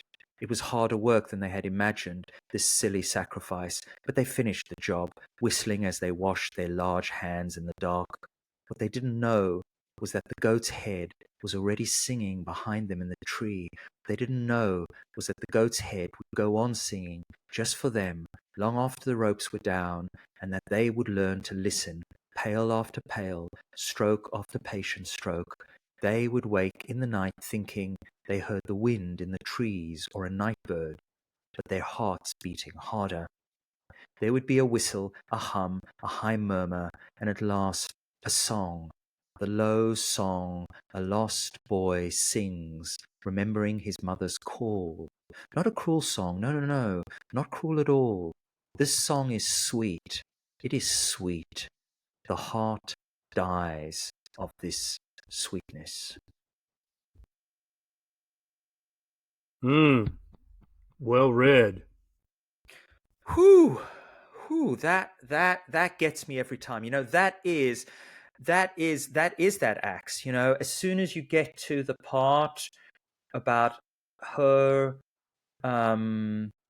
raising this goat, and this goat being like her child, and oh, I just want to start bawling. I really fucking do. And that's what you want to feel, and you don't always get that from poetry. In fact, very, very little, which is why I think ecstatic poetry is very often not what most poems are. Most poetry is just like meh. I think 99% of the poems I read are a bit like meh. But when you get that one poem that breaks the ice, the ice within. Wow. Well, it's literally tragic poetry too, Yeah. The of course I'm thinking about this because I'm writing this novel Yeah. called Goat Songs, right? But the etymology of tragedy, you know what it is? Literally goat song. Goat Oh, song. wow. Oh, That is what it wow. means. So Huh. yeah, and the reason for that is because, well, there are different theories. One is that the winner of the Greek tragic competition, like they would have a Dionysian festival, and playwrights, tragedians would compete with one another to see who would write the best or most acclaimed tragedy, and the winner would receive a goat. So tragedy is the goat song, right? There are other theories, Crazy. I don't maybe think I ever knew that. And here is maybe somebody who studied literature at university. Like, whoa. well, some people say, oh, some of the first tragic actors wore, like, goat skins. That was part of their costume. But I think the most plausible theory is that the winner of the competition would receive a goat.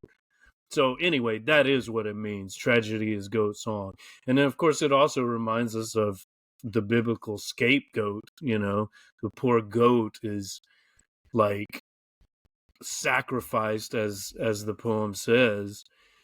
um I don't know if it's for the sins of the community or the sins of these three fucking hooligans that take this poor girl's pet that's like a child. But yeah, the reaction for me is not so much ecstatic as like a kick in the balls, which is, maybe the same thing, right? Like the physical, I guess I feel it more in the gut than in the nutsack, but like the physical sensation one gets hearing the recitation is undeniable, and I guess Yeah. conducive to a kind of Yeah. ecstasy. It's like it Ecstasy. take or Yeah. catharsis. Maybe it's cathartic poetry. Catharsis is, of course, an aspect of tragedy that Aristotle identifies. We there's a purging. We Mm. see the horrific played out on the stage, or in this case on the page, or in the across the airwaves as you're reading it to us. So we experience a kind of cathartic reaction. Yeah. It's a very deeply melancholic, and I would even say, go so far as to say, kind of a tortured, you know, as Christ was on the cross, a tortured ecstasy. And it is, and maybe it's only, yeah, poetry can reach for that, but maybe only in song. You know, again, that's why both of us are great Morrissey lovers, because there's something about Morrissey's voice, right? You know, something he does that's kind of like, oh, you know what, there's something when Morrissey's really in his full like Enneagram 4, dark, tortured, self-pity, it wouldn't last, whatever. Fuck. It's another kind of person who comes to mind, or even a title of a song, is this Elvis Costello song called Useless Beauty. And not a great album, but a great song. And I feel like this poem, as all great ecstatic poetry and tragic poetry is it captures the brutal, terrible, awful, and yet beautiful, ecstatic beauty of of life in general, nature, red and tooth and claw, but also of the human animal who is, we are all ultimately centaurs, aren't we? We've got that searching, ecstasy-seeking, transcendent thing going on, but also we are brutal motherfuckers. I don't know why that when I read it recently, that line about their large hands, I wonder why. I wonder what that really stuck out for me. Like, they're washing their large hands, but these are children. What is it that feels very pertinent somehow? That feels key to me. That line. What do you make of that line? Why They're are the hands brutish. large? They're clumsy and brutish and violent. Like most. How do we commit violence? It's usually with our hands, our large hands, right? Yeah. The hands of some mothers are bigger than others. Those of us with the bigger hands, the larger hands, are the more likely to be violent and to take advantage of the weak. The weak in this scenario being the poor little girl, right? Like, maybe it's from her perspective, compared to her tiny hands, these boys must have, I think gargantuan they've actually got hands. quite small hands, but I think in the act of doing what they did, they are no longer children. They are now, and they will of course also then be, by society, be judged in a As way adults, yeah. as adults. Because the other thing that comes up for me, and very interestingly, was actually occurring when she was writing this, although who knows if she was aware of this, right? Because, this book came out in 1995, but I imagine this poem was written in the early 90s. And I don't know if this is something you were aware of. But of course, if you're British, or British adjacent, as I am, this is a key part of, late 20th century British history, and that is the Jamie Bulger case. Do you know about Jamie Bulger? No, I don't. So, in February, 12th of February 1993, in Merseyside, right, these two 10-year-old boys, Robert Thompson and John Venables, they essentially abducted and then led away. They abducted. Abducted is maybe too strong a word for it.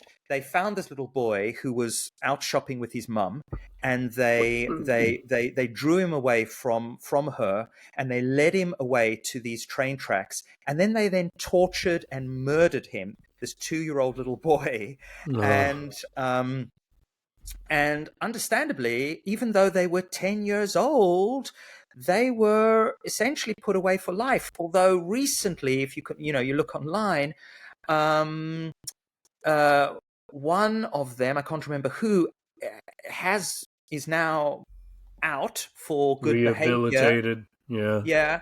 And understandably, that then prompted a little bit of a kind of like, right, we've got to find this motherfucker and kill him.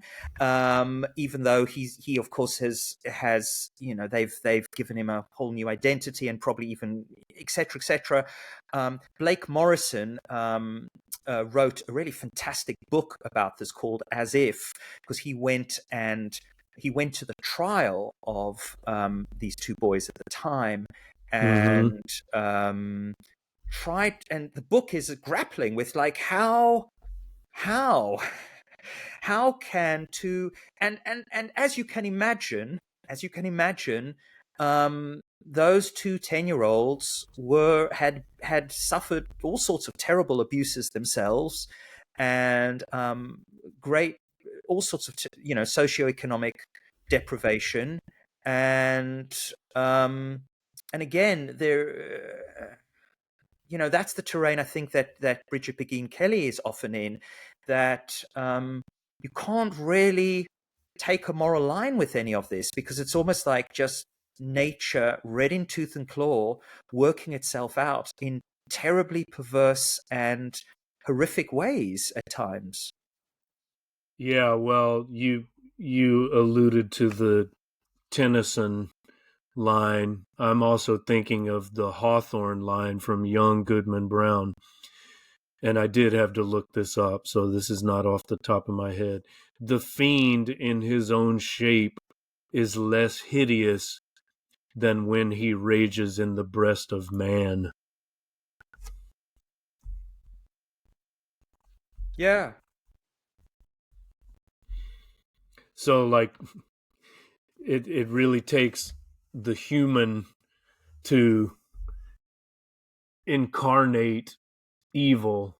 There's evil as an abstract concept, but when that evil is played out in the human drama, it's more horrific than like the worst thing that nature can do. Like Absolutely.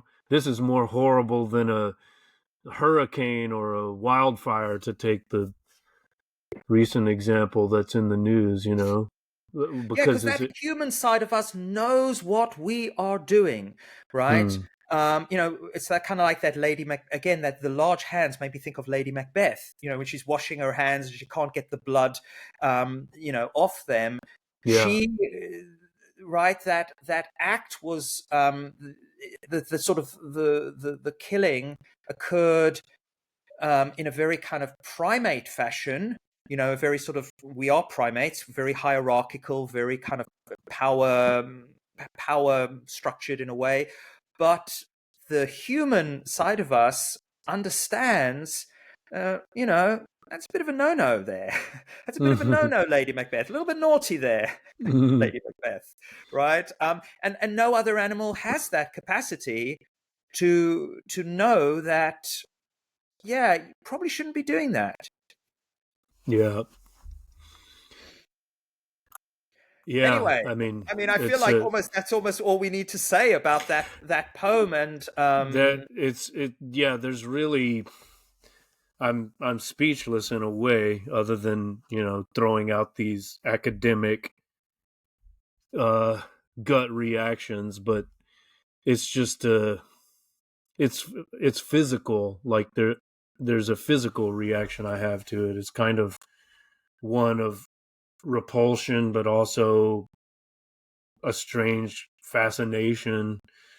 mm, um for me it's maybe more cathartic than ecstatic, but I can certainly see how you would consider it an ecstatic poem as well.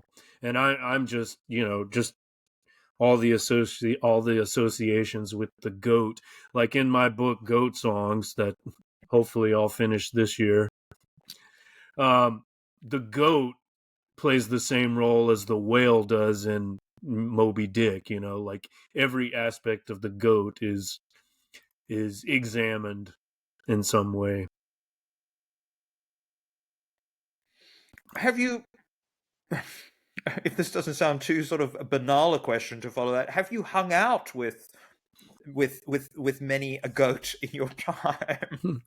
Well, as a matter of fact, I mean, after I conceived this book, I did kind of seek them out. Like, you know, if I'm at the zoo or whatever, it's been a while since I've made such a visit, but you know, like when my sons were younger and I took them to the zoo, I'd seek out the goats. And um I don't know, I think I was at a petting zoo in Japan one time and they had goats there, so yeah, for sure. Like that, they're I'm not even a If you were Capricorn, right about but goats, you would surely need to, because I know that, you know, I mean, Bridget Begin Kelly, she lived a very rural sort of life, and so yeah, everything she writes about, right, she sure, had sure. actual lived Yeah, experience of. This is her terrain. It's not just an imaginative terrain. This is her right. world. Um, Absolutely. Yeah. So even though, as I was saying, even though I'm not a Capricorn, I tend to like feel a kind of association with that animal, just as being a pig, according to the, and I guess as it turns out, you're a pig as well, according to all the right, are we both Chinese. pigs? Well, you So said you're are we? 53. You said you're 53. That means How, we are literally 5 or 6 days apart. wow, I didn't realize we were the same age. I thought you were younger than me for some reason. I don't know why. 1971, baby. Wow. How old is Tomek? I mean, 30 something, 40, I don't He's know. younger, yeah. Much younger, yeah. No, I think he's 40 by now. Okay. I mean, like in our chat earlier, you were referring to a song from 1984 and I was thinking, was Tomek even born then? I don't think so. Yeah. But anyway, let's move on. Let's move on. Uh I mean, it's almost, I feel almost disrespectful to like pass over this, but in the interest of time, maybe we should Yeah, but continue. It's like also we should again, have you know, a throw in a prolonged little bit of moment of silence. I don't know, self promotion here, right? I mean, you know, I, even though they're pretty dark, my 3 poetry koan episodes on Bridget Begin Kelly, I think are, you know, I think they'll give you, if they'll give you a good run for your money, there, but so worth reading. Her, yeah, because poetry can be poetry. I think of all our various literary forms. I don't know how you feel, but I feel it can be so kind of hit and miss, Hmm. really. Um, and, A lot of garbage. Yeah, a lot of yeah, garbage and out but to there. find someone, you know, I think to actually have a collection where every poem, certainly in this one, is stunning, breathtaking, is quite a feat. Yeah. All right. Well, we'll put those in the show notes. The Poetry Koan episodes. All right. That leads us to ecstatic biography. So Yeah. another genre you focused on in 2024 was biography, and in particular, you seem to have become obsessed with the life of Gertrude Stein. And I'm just wondering Mm. why. I mean, I read long ago her autobiography of her curiously titled autobiography of Alice B. Toklas, just as kind of like obligatory reading into the whole Hemingway milieu in Paris and so on. I guess it was probably like supplemental to my Hemingway reading. Was never like, I tried to read her what was it? The Americans, or one of those Mm. other books with a rose is a rose is a rose, and I just could not get into it. So tell us, what is it about Gertrude Stein that so fascinates you? Well, as that one person is still watching now, hey Rob. I just talk about my friend Rob only because I don't know. He's like a completist, like you, right? He's like, okay, I've committed to this. I'm going to watch these motherfuckers until the end, even if they're going to do the, even if they're going to talk for like 3 days here, we'll get there, and that's also why I love him, and respect him. Um, it's good to have someone like that on your side. Uh, so as you will see, as you will no doubt start to tell, there is a real thread here. I didn't realize there was as much of a thread, but there really is a thread here because basically, because I was in full essay mode, self-annihilating, substance abusing mode, etc. Also, by the way, those two pictures are ChatGPT. I said, "Can you?" This is the prompt. Mm-hmm. Can you produce for me a portrait of Gertrude Stein and Alice B. Toklas, made out of cannabis leaves? Mm. And you'll see why I needed that. And it first of all came up with this garbage because it gave like the sort of the sexy version, the sort of the girls in their bikinis with the jiggling bits. And I was like, no, not That that. doesn't. Yeah. Get your That. kid out of the gutter. GPT, you filthy beast. No, show me the ones I like, which are the sort of the older ladies. But essentially, yeah. So two things. Because I was in this whole like woe is me, hostage to fortune, etc. mode, I have for the last three years refused to watch or read anything about anything about heterosexual relationships, essentially, because I don't want, again, I'm an envious, embittered for. I don't want unless it's disastrous. Yeah, I'll do that, but I don't want. I haven't watched any films where people are, having fun and having, in a romantic relationship of some sort, because I didn't want to have my nose, shoved into that shit. So, but I have no problem. I can really feel, compersion. I can feel great joy for, LGBTQ plus folk getting their rocks off and having great relationships. So I've read more of LGBTQ, broadly speaking, literature, if you like, than ever before, for that very narcissistic not wanting to cause myself pain. So it was partly that, but also every summer I grow some cannabis out in my greenhouse. And the way I do it is that I also, because I don't grow that many plants, I don't need that much, even when I'm substance abusing. There I am. There's Gertrude and Alice, and what I do is I'll usually name them. They get named every year, and and they're all lesbian plants because cannabis plants are all females. The flowering varieties are all females, and so I was like, okay, Mm. well, this year who's it going to be? And Yeah. I thought, Gertrude started, and then because I was doing that, that's actually where it started. I mean, I wish I could say it was like for literary purposes, but it started. I was thinking, I haven't really read much about Gertrude Stein and Alice B. Toklas, but they've always been on my radar. I mean, in terms of Stein, I know one quote. It's that famous quote about Oakland, there's no there, right? Which I've always loved, and repurposed in lots of different ways. It's a great quote.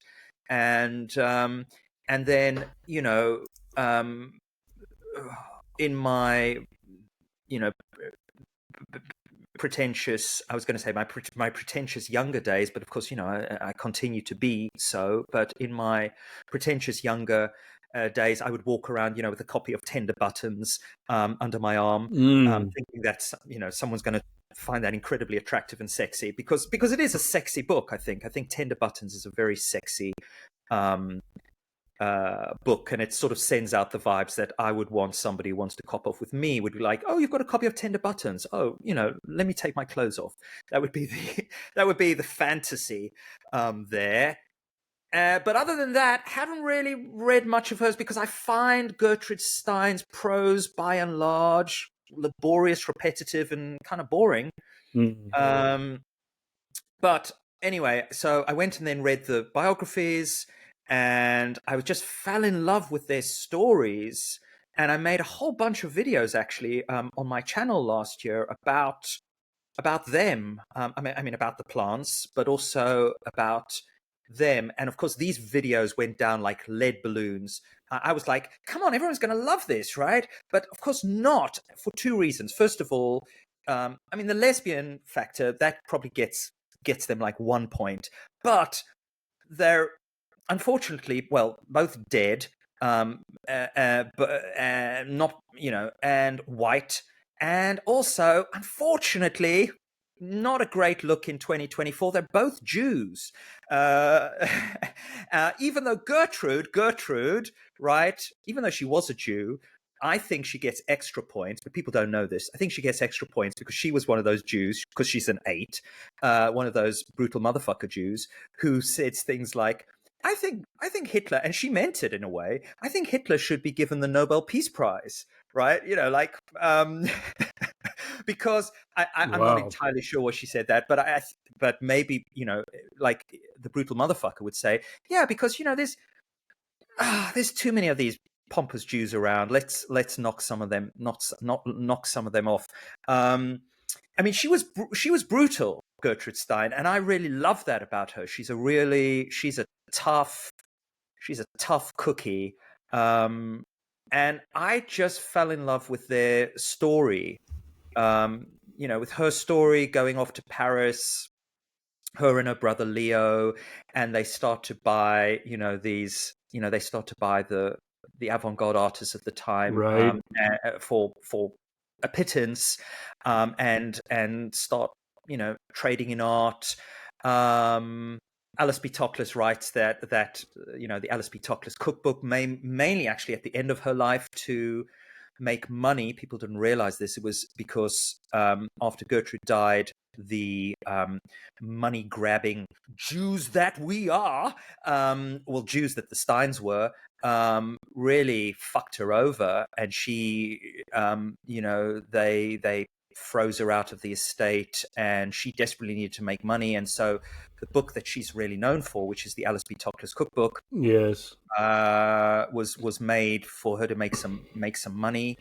And I fell in love with their story and their love affair.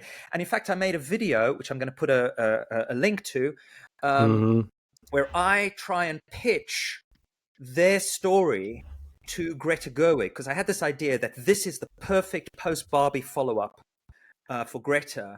I don't know why anyone, well, maybe because they're like, white Jews, but I don't know why anyone hasn't done yet, like the biopic, because I think it's amazing. It's got everything. It's got, it's got Picasso, it's got Hemingway. I mean, it's just incredible. And I think it would be a great, like, Greta Gerwig. This is my second attempt at doing it, doing the pitch. I think it would make a great Greta Gerwig, someone like that, vehicle. But I don't, it's not going to happen now. But that's the long and the short of it, essentially. The funny thing is, though, that there is a recipe. Where is I've got the book somewhere, but I'm not going to stand up because my bottom half is not as cool as my top half. Oh no, I have it here. There is a recipe in the Alice B. Toklas cookbook for, I think it's for hash brownies. But exactly. But the funny thing is, here's the really funny thing, which not many people know, and it doesn't even seem, I don't know, when I was like reading about it, it doesn't even seem like the internet knows, that if you were to follow this recipe, you would not get high. Because I know I have made hash brownies from my own gear, not hash brownies. I've made, cannabis brownies from my own gear. And if you do not, what's it called? decarboxylate whatever it is, your weed, if you do not put it in, your oven, in your mason jars, and there's a whole process, right? And heat it all up and da da da da da. And in the recipe, it's just like, yeah, take some marijuana and throw it in with some eggs and some. If you were to do that, nothing would come of it, proving, which was the case, that although they ate these brownies, she never made them, and they were obviously made by somebody else, because if you follow the recipe, you would not get off your tits on Alice B. Toklas's hash brownies. Sorry. Well, how about the other recipes in there? Anything worth recommending? A lot of them are quite meat heavy. So because I'm not a meat eater, I did have this plan, one of my many plans which never came to fruition, was to make a whole bunch of them, try and kind of like vegetarianize or veganize them, but it never ever happened. But she was a really, really great cook, purportedly, topless, and yeah, that was some of the pleasures, of going and visiting them, that she would go into the kitchen and just rustle up these feasts, and was, yeah. I had forgotten about Tender Buttons, which I may have actually read. Anyway, that's a fantastic title. Yes. With its double entendre. All right, so let's move on to the next genre, which is philosophy and mysticism. And as I mentioned in one of our chats, I commend you for elevating mysticism to this status of being like a genre worthy of reading multiple books on. Philosophy, oh yes, that's respectable, right? But mysticism, and I assume like the occult and esoteric wisdom, like that's one of my reading interests too. So I was really glad to see that this was a category which you deemed worthy of consideration and inclusion in your best of list. Yeah, but only, I think, also if the writing is, of a high quality, or Sure. right, that it's, because again, I think, yeah, you go into the book, you go into that section of the bookshop, and there is a lot of kind of fairly dull, new agey, sort of so what tomes around in that category. But the great classics, of mysticism, the Cloud of Unknowing, and I mean they are really great classics in that genre, which stand up to any other form of literature, right? I mean, they're poetic. They're as much poetry. I think that's where mysticism and poetry meet. Another podcast I used to do was a reading. I would sit with a friend of mine, and we would read. I don't know if you've ever read "I Am That," Sri Nisargadatta's "I Am That." Have you ever come across that book? I have, yeah. I know it's based on that line from the Upanishads, and I think I've read excerpts from that. Yeah, and we would, but it was these conversations that he would have, right, with this group, but there's so much, which was not the case for the person I did it with. He was really, really into the actual spiritual, I guess, side of that, which I have some interest too. But for me, it was actually more about the poetry, it's about the ecstasy of some of those lines. And the metaphors that he uses, that I found particularly pungent there. But that's not necessarily what Ouspensky and Critchley are about, I guess. Have you read In Search of the Miraculous? No, I haven't, and maybe you can give us some background on Ouspensky and Gurdjieff. I know they were associates. Maybe Ouspensky was Gurdjieff's student, or That's right. what's their relationship? I know a little bit about Gurdjieff and have read like a little bit of what is his famous trilogy. There's Meetings with Remarkable Men.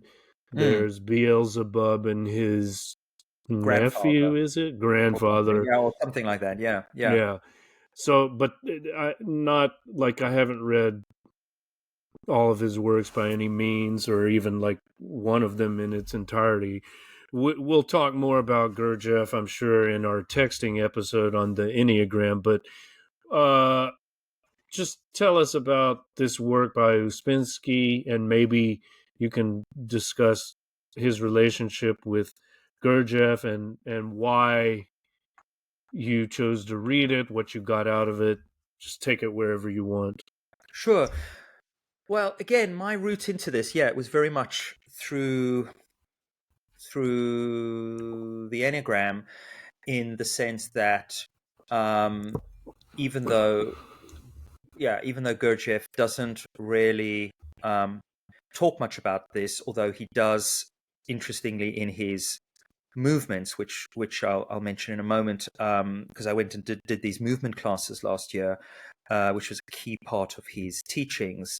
Um, there is actually a series of movements called the Enneagram, um, but but a lot of the kind of the sort of, I don't know, the sort of mystical psychospiritual roots of the Enneagram some of it comes from Gurdjieff, like the law of three, Yeah. um what is the law of three? Affirming, denying, and neutralizing. I mean, it's like that dialectical. Hegelian. Yeah, this sort of Hegel. It's that kind of Hegelian process. Um, but yeah, Gurdjieff was.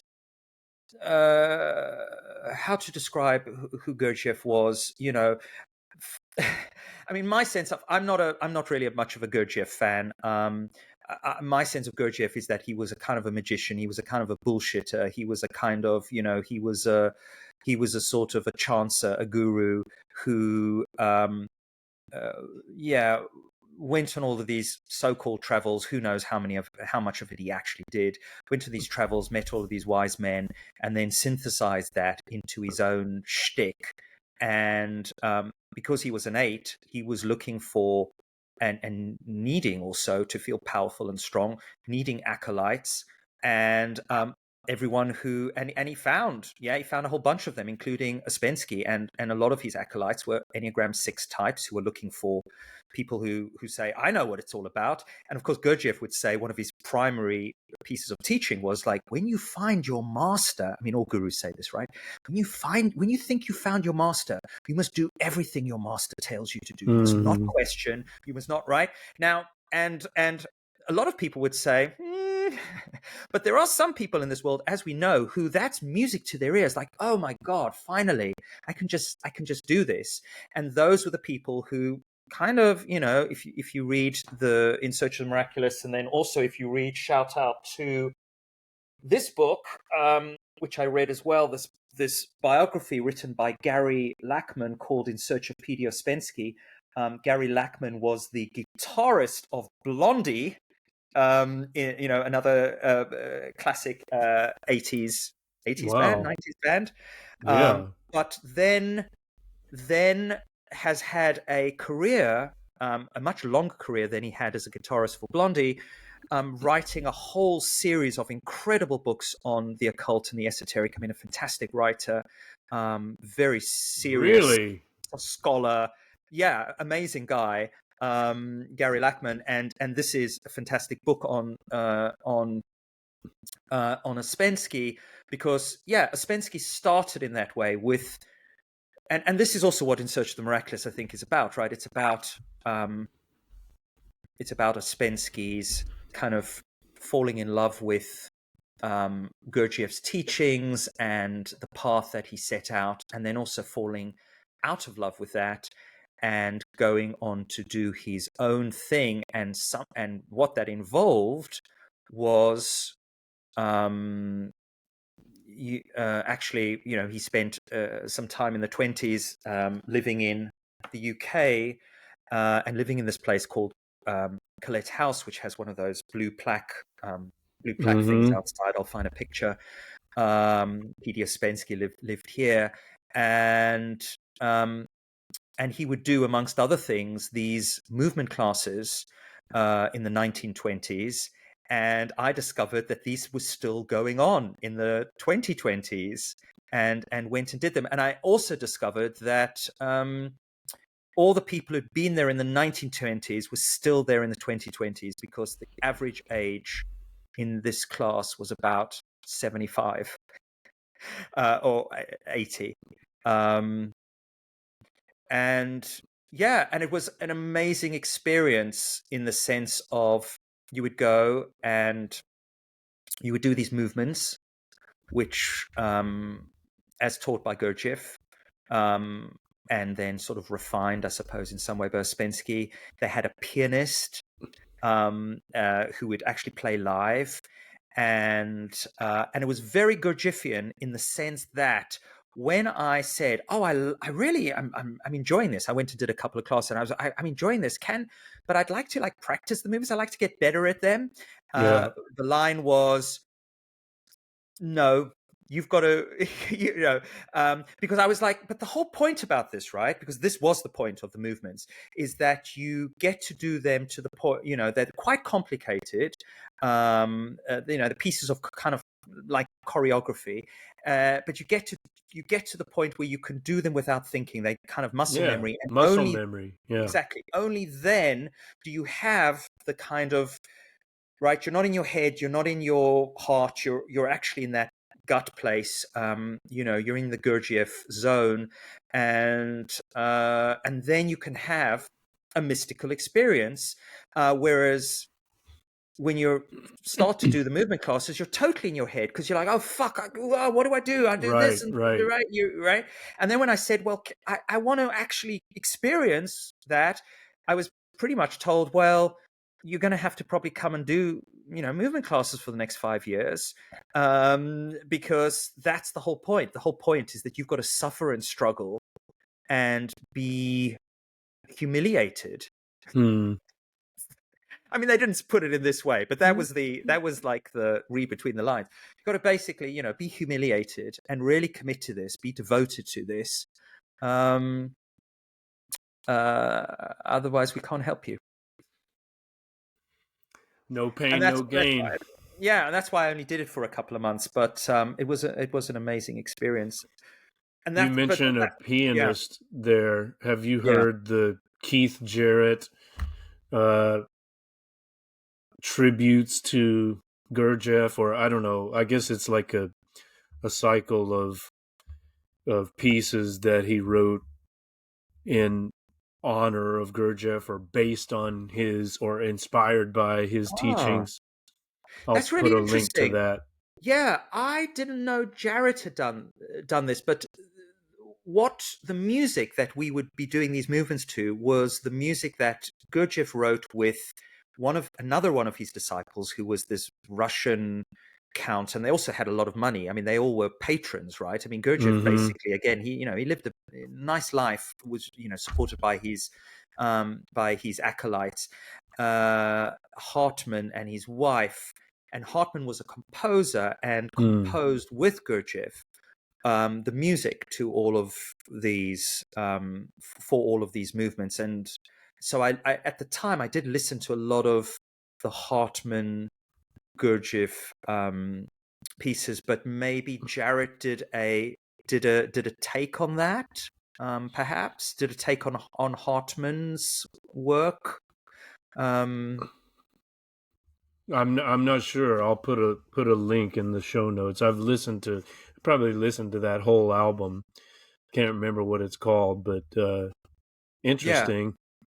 Interesting that this, world famous jazz guy had this predilection for the teachings of Gurdjieff. How about Simon Critchley's On Mysticism? This cover art is also featured on certain editions of Georges Bataille's eroticism, or sometimes it's translated erotism, or on erotism. Uh, there's one edition of the text that features the same saint. Who is this saint? It's Bernini's. Yeah, it's the Bernini statue of the blah blah of Saint Teresa. The Saint what is it called? Teresa. Yeah, it's this. It's her. It's that moment. It's the transfiguration or whatever of Saint Teresa, which is Apotheosis, or I don't know. exactly. Yeah, yeah. Mm-hmm. Which is in this church in Rome. Because I used to, got a TEFL background, so I used to actually work just around the corner, and I would go and feast my eyes on this Bernini Oh wow. sculpture, which is just sitting there in a church. Anyone can Mm-hmm. go for free and look at Yeah. it. This white alabaster marble, and it really is amazing because it's that crossover point, I think, between kind of sort of spirituality. Again, we're back to the centaur, the spirituality and porn. I mean, that face, I've seen that face in lots of paintings, but I've also Yeah. seen that face in lots of porn videos. Right. Right. uh, Well, you know, hence the Bataille cover, right? The book is yes, called Eroticism. So yeah, yeah, the mystical and the sexual, there's definitely a connection. yeah, and Critchley sort of talks about that. I mean, I just think he's a fabulous writer. He's written a book on David Bowie.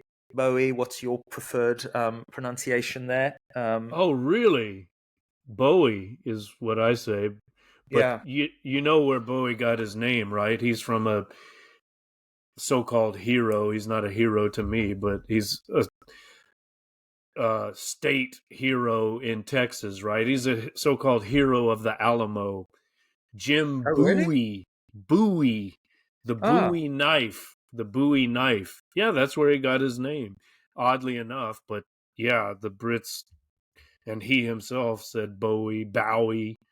But yeah, in Texas, he's called Jim Bowie, and he's the inventor of the Bowie knife, which I didn't know that. he used to stab Mexicans at the Alamo, I guess. That is interesting. Whatever. That's some Lone Star hate mythological bullshit. Yeah. But Anyway, wow, I I feel didn't like know that he whole. wrote a I read the what's the Hmm. guy's name? I've got it on my shelf. I read another Bowie biography called Strange Fascination. Uh-huh. Buckley. Buckley is his name. What's his first name? Anyway, David Buckley, I believe his name is, and Bowie himself said garbage, nonsense. I found it informative, but wow, so this guy wrote a Bowie biography. I've got to read that for sure. Simon Critchley's Bowie bio. Put it in the notes. And this book itself looks good too, on mysticism. Yeah, I mean, You're Critchley. recommending it? Oh, absolutely. I mean, Critchley. Some of the, he's also got, I mean, Critchley, I think, sits in that lovely, for him and for us, that lovely sort of pocket of popular but an academic. And I mean, he has his cake and eat it. He's got Shahida Barry on the back going, calling him the Messi of modern philosophy. That's a great quote. He's Hmm. got he's got Jonathan Lethem saying Critchley is a figure of quite what is it? Quite a startling brilliance, and I can never guess what he'll do next, only that it is sure to sustain and nourish my appetite for his voice. Followed by Emily Wilson, the translator of, the sort of flavor of the month translator of the Odyssey, etc., going, there is something Mm. genuinely invigorating about Critchley's eager open-mindedness, his willingness to step back from modernity to the ancient world and from philosophy to literature. And it's all, I mean, it's not hype. I think he's a great writer. He's a philosopher, he teaches philosophy, but he brings heart and soul and yeah, just a real flair, I think, to everything that he writes. So I'm very interested in this and the Bowie bio. This goes on my Amazon wish list or whatever you want to call it. Maybe it's my Z. What's that site called? Z. Z Library, Z There you Library. go. Maybe it's Yeah, on my Z library wish list now. But yeah, that looks fantastic. yeah. And And maybe he does a great the reading. I also Spensky say too. I listen to him, and if you have a Spotify account, you can listen to him, of course, for free on Spotify. What you get 20 hours, I think, of audiobooks, right? Um, a month. He reads it. He reads his own book on Spotify, and I think he's got a lovely. Again, his energy is really really enjoyable to listen to. Mm-hmm. Yeah. And the subtitle is The Experience of Ecstasy. There it is again. Yeah. With a little blurb from David Mitchell, David the Mitchell as Dao well. De Yeah. Jing translator. Is that right? I I thought this was No, that's not Stephen getting him Mitchell. mixed up. Yeah, That's Stephen Mitchell. Sorry, I that's don't know David Mitchell. Stephen Mitchell, husband of Byron Katie. That always like, whoa, I can't remember those two. Well, maybe. Well, in fact, yeah. Byron Katie, Stephen Mitchell. That's a cool couple. I'd love to be at a dinner table with Byron Katie and Stephen Mitchell. No, it's David Mitchell of Cloud9.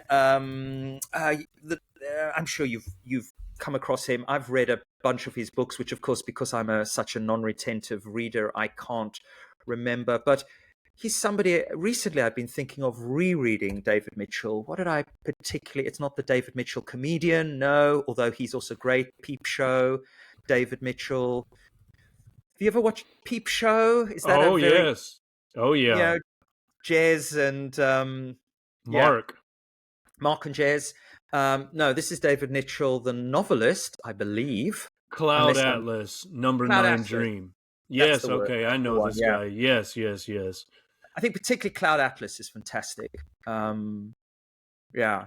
Number 9 Dream, not so much. I always thought I should read that as a Beatleologist, but Mm. maybe not. I can't even remember if I've read that. I sort of read a few of his, and then I've and then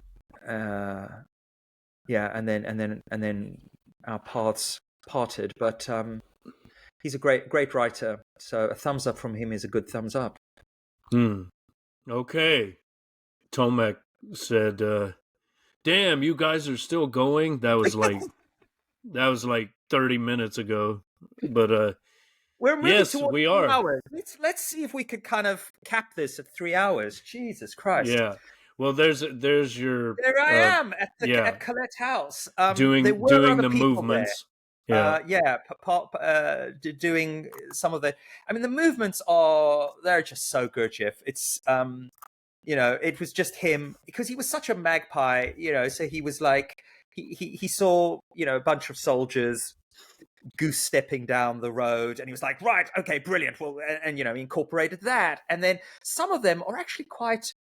The ones I really, really most enjoyed were the ones where he built the movements out of kind of acts of, I suppose, craftspeople that he saw around him. So, for example, there's one the shoemaker, whatever it was called, movement, where it's literally you're doing all the movements for making a pair of shoes. You're stretching the leather over your thigh, and then you're taking a nail, and then you're doing this, and the men are in one place and the women are in one place.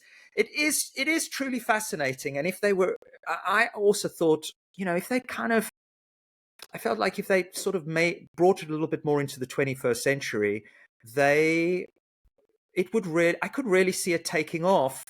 They advertise this. I think they advertise it in Time Out or somewhere, because every week 2 or 3 people would show up, having seen the ad, probably in Time Out, and young people as well, like young people in their 30s, 40s, and they would stay just for one session because they would look around at all these 80-year-olds and even though they kind of enjoyed it, they were just like, nah. Yeah. You know. All right. So the next genre is ecstatic and scientific Yeah. fiction. And you've selected two books to represent this genre. We've got John Steinbeck's classic East of Eden, and we've got a more recent publication called Annie Bot. So tell us what you will about these works.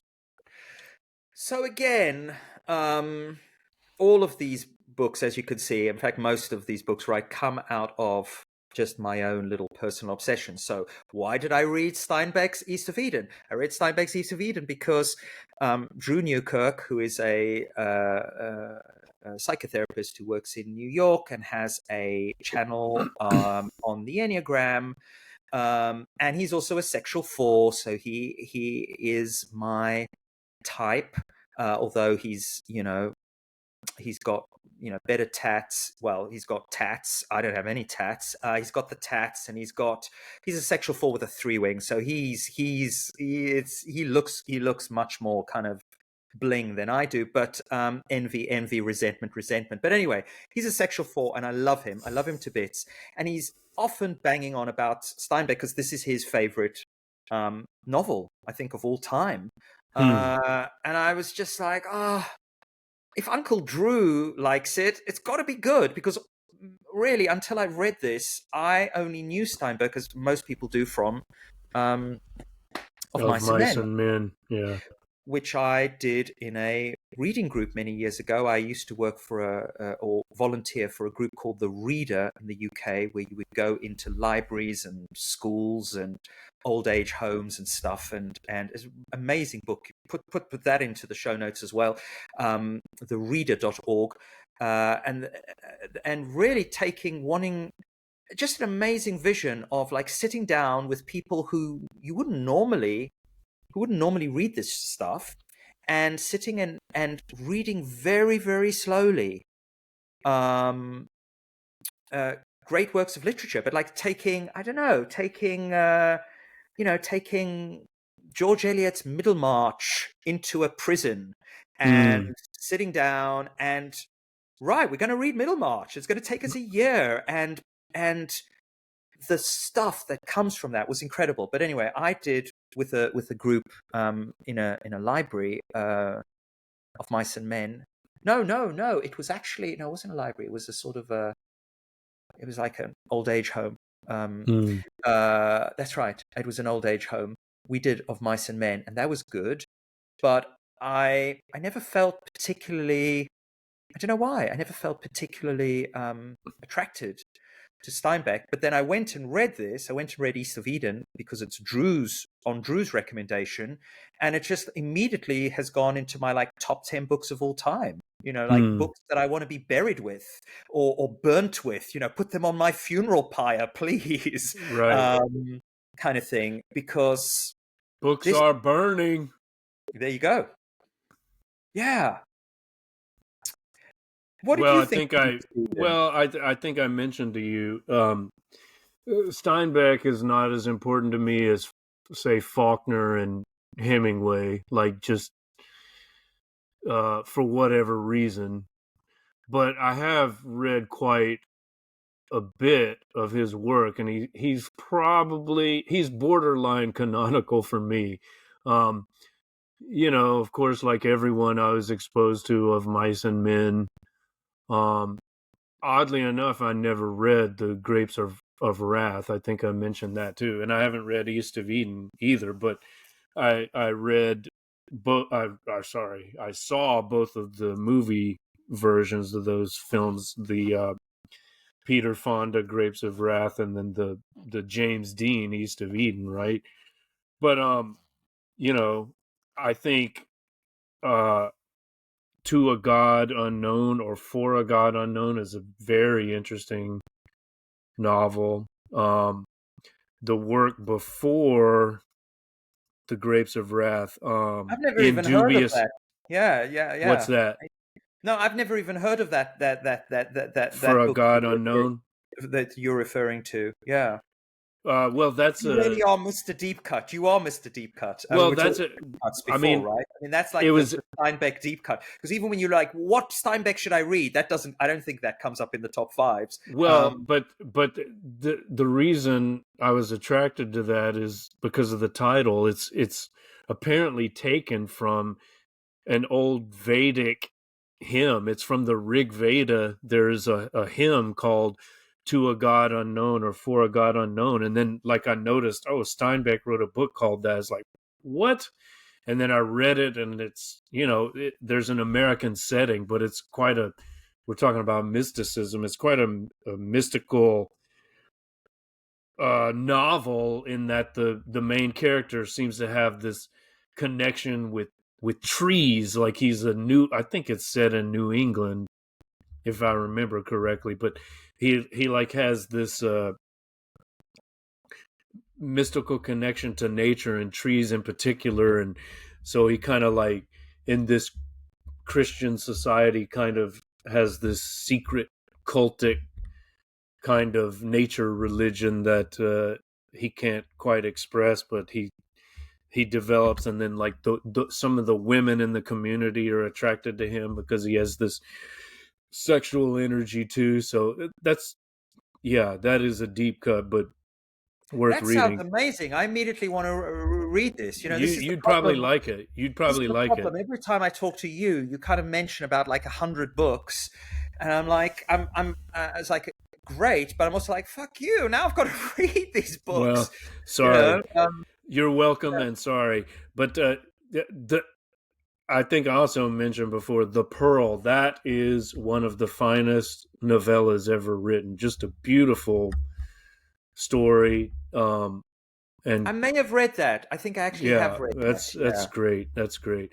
And you know, I was saying the book before, Grapes of Wrath, In Dubious Battle. It's on a similar theme. It's about workers' struggles.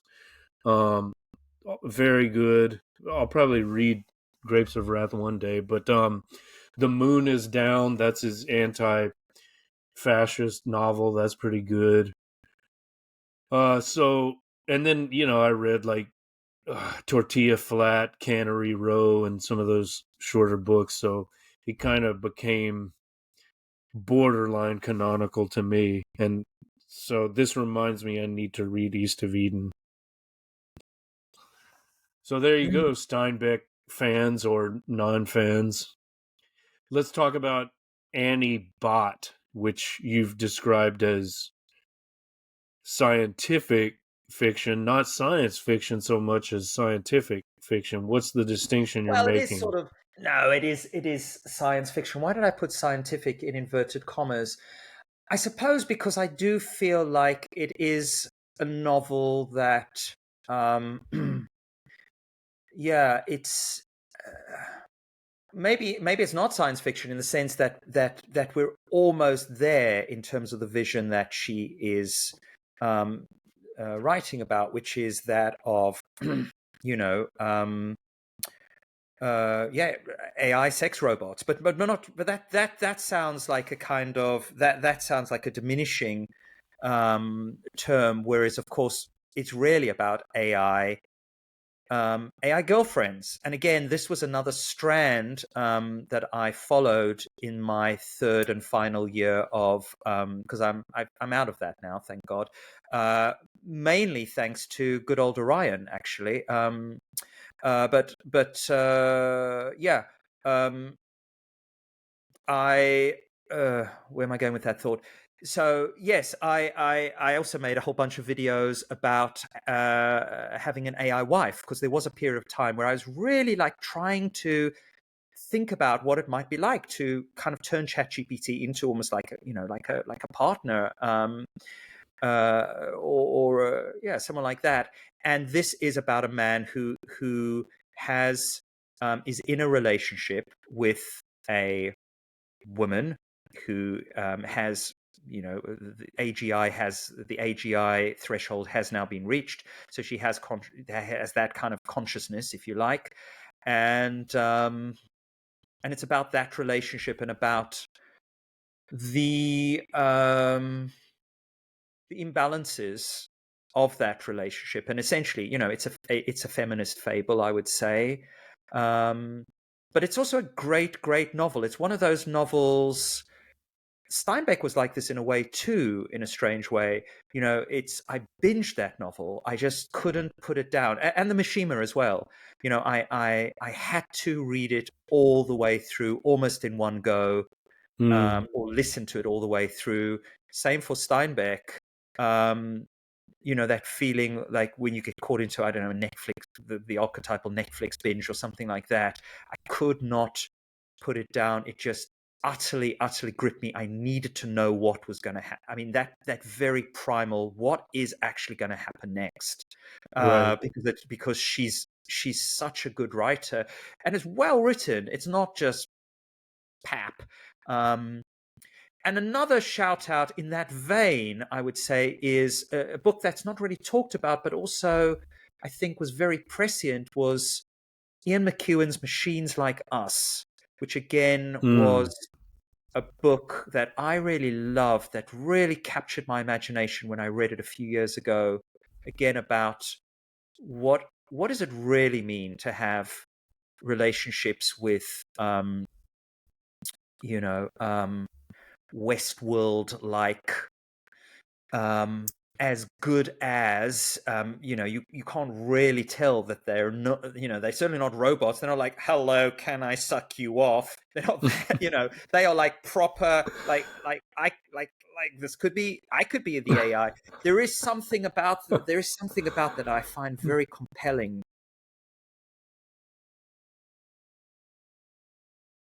That's all I have to say.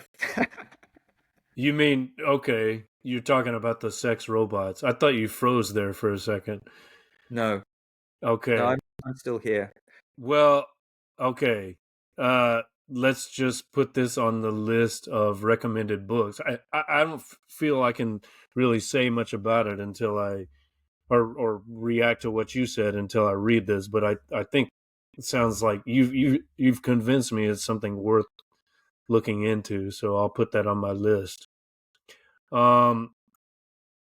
Okay, let's move on to the next genre, which I think is the last. It is psychological and sociological ecstasies. And here we've got The End of Love by, who is this author? Eva Illouz. Illouz. And I'll have a lot I more actually to forgot we were say going to talk to about that. the. I forgot we were going to talk about that one. So even though I've somewhat, had to think about the others, I completely forgot we were going to talk about that. And so I literally, particularly now at this point, it's funny that, I was going to ask you, how are your energy levels at the 3 hour mark? Because you are literally fading. I don't, maybe your internet connection. You started off, relatively, your picture was quite clear, and now as we've gone along, your picture has become slightly more wobbly. Not right. I Well, wonder if that's your I've energy gotten, level as well. yeah, maybe I'm affecting the internet connection. I've gotten a couple of notifications saying that there's something wrong with my connection, but I check it and everything's fine. So maybe it's a platform issue or whatever. You've frozen on me a couple of times, and Have maybe I've I? frozen on Right. you as well. So I don't know what's going on. But well, just tell us this. Let's just do the Siskel and Ebert. Thumbs up or thumbs down for Eva Illouz' The End of Love? Do you recommend it? A Sociology of Negative Relations. Worth I reading? mean, okay. Because I really want to let's end on a bang, as it were.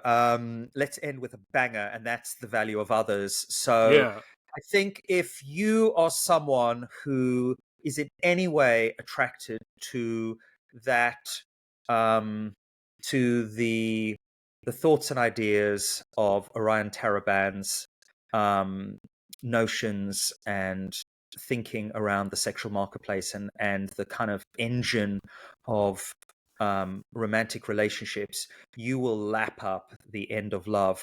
Um, but it's put more through a kind of sociological perspective, I would say. But it's pretty much cut from the same cloth. It's like, if you are down on love, and oh boy, or romantic love, not love with a capital L, but what I Mm. now like to just call the L word. If you are Mm. down on the L word, and yeah, I pretty much am. And have been, I mean, vociferously so, particularly for the last 3 years. But I'm still pretty much down on the L word. And then that's the book for you. I mean, Hmm. I wish I'd found it earlier. I do feel like she does just the perfect takedown of the bullshit of romantic love, essentially, but through a more sort of sociological lens. Very interesting. Yeah, I'd be worth looking into that. Okay, so let's use that sociological perspective as the segue into our brief discussion of Dr. Orion Taraban's The Value of Others, which I guess is from the psychological perspective. Now, I And was, economic. I mean, he's and economic, sure. he's sort of, this comes from behavioral economics. A lot of his thinking, right? Yes. Well, I was just so surprised. I don't know why, but um, I guess I assume that many people find Tomek says love is the answer um, in the chat. I I guess I just suspect or assume that most people are going to find uh, Dr. Orion Taraban, host of the YouTube channel Psych Hacks, uh, to which I'm a subscriber, as you are too, apparently. I guess we're both fanboys. I watch a lot of his content, but I assume that people will find him too harsh and, Mm. too pessimistic and, not upbeat enough and maybe even offensive, and he should be canceled. So uh Although I've he's got a lot of, as you know, he's got a lot of women followers, right? He's not absolutely sticking to the boys. absolutely Yeah, yeah, and he's not like those moronic uh commentators in the so-called manosphere or whatever. Like no, he's he's very serious. He's a very serious-minded, yeah. and and yeah. I mean, he's. I don't know. I see him as. I think he's a philosopher. He's like, he's up there with Plato, Aristotle. They were shit stirrers too, right? Yeah, he's a very, very serious minded, but also, I would say, decent. Decent, Mm, moral, yeah. um, very kind of, morally bound commentator on human relationships. Yeah, I've recommended him to uh several people, and I have some, all of whom happen to be male.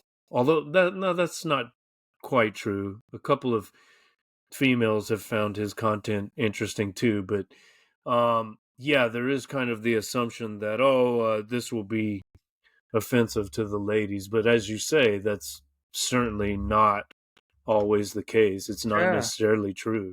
And I He you he know, roasts he roasts the men as much as he does the women. I mean, it's oh, equal absolutely. opportunity. Yeah, in terms of, Sure. he does. Yeah, Mm. he's pretty objective, and he's just like calling balls and strikes and uh trying to explain what it is he's seeing and what he's encountered in his practice. We should point out he is an actual therapist in, I guess, California. Um, so yeah, I very much recommend his YouTube channel, and you actually read the book that he's always pimping on that channel. So Yes. That's one thing. like That's what I the mean. I middle? get it. I get it. That's also why he's got, like, I don't know, 700,000. I mean, apart from the content is great, but he's got, because he also does the pimping, right? Which I refuse to do. I refuse to do the Mm, like and subscribe every 2 seconds.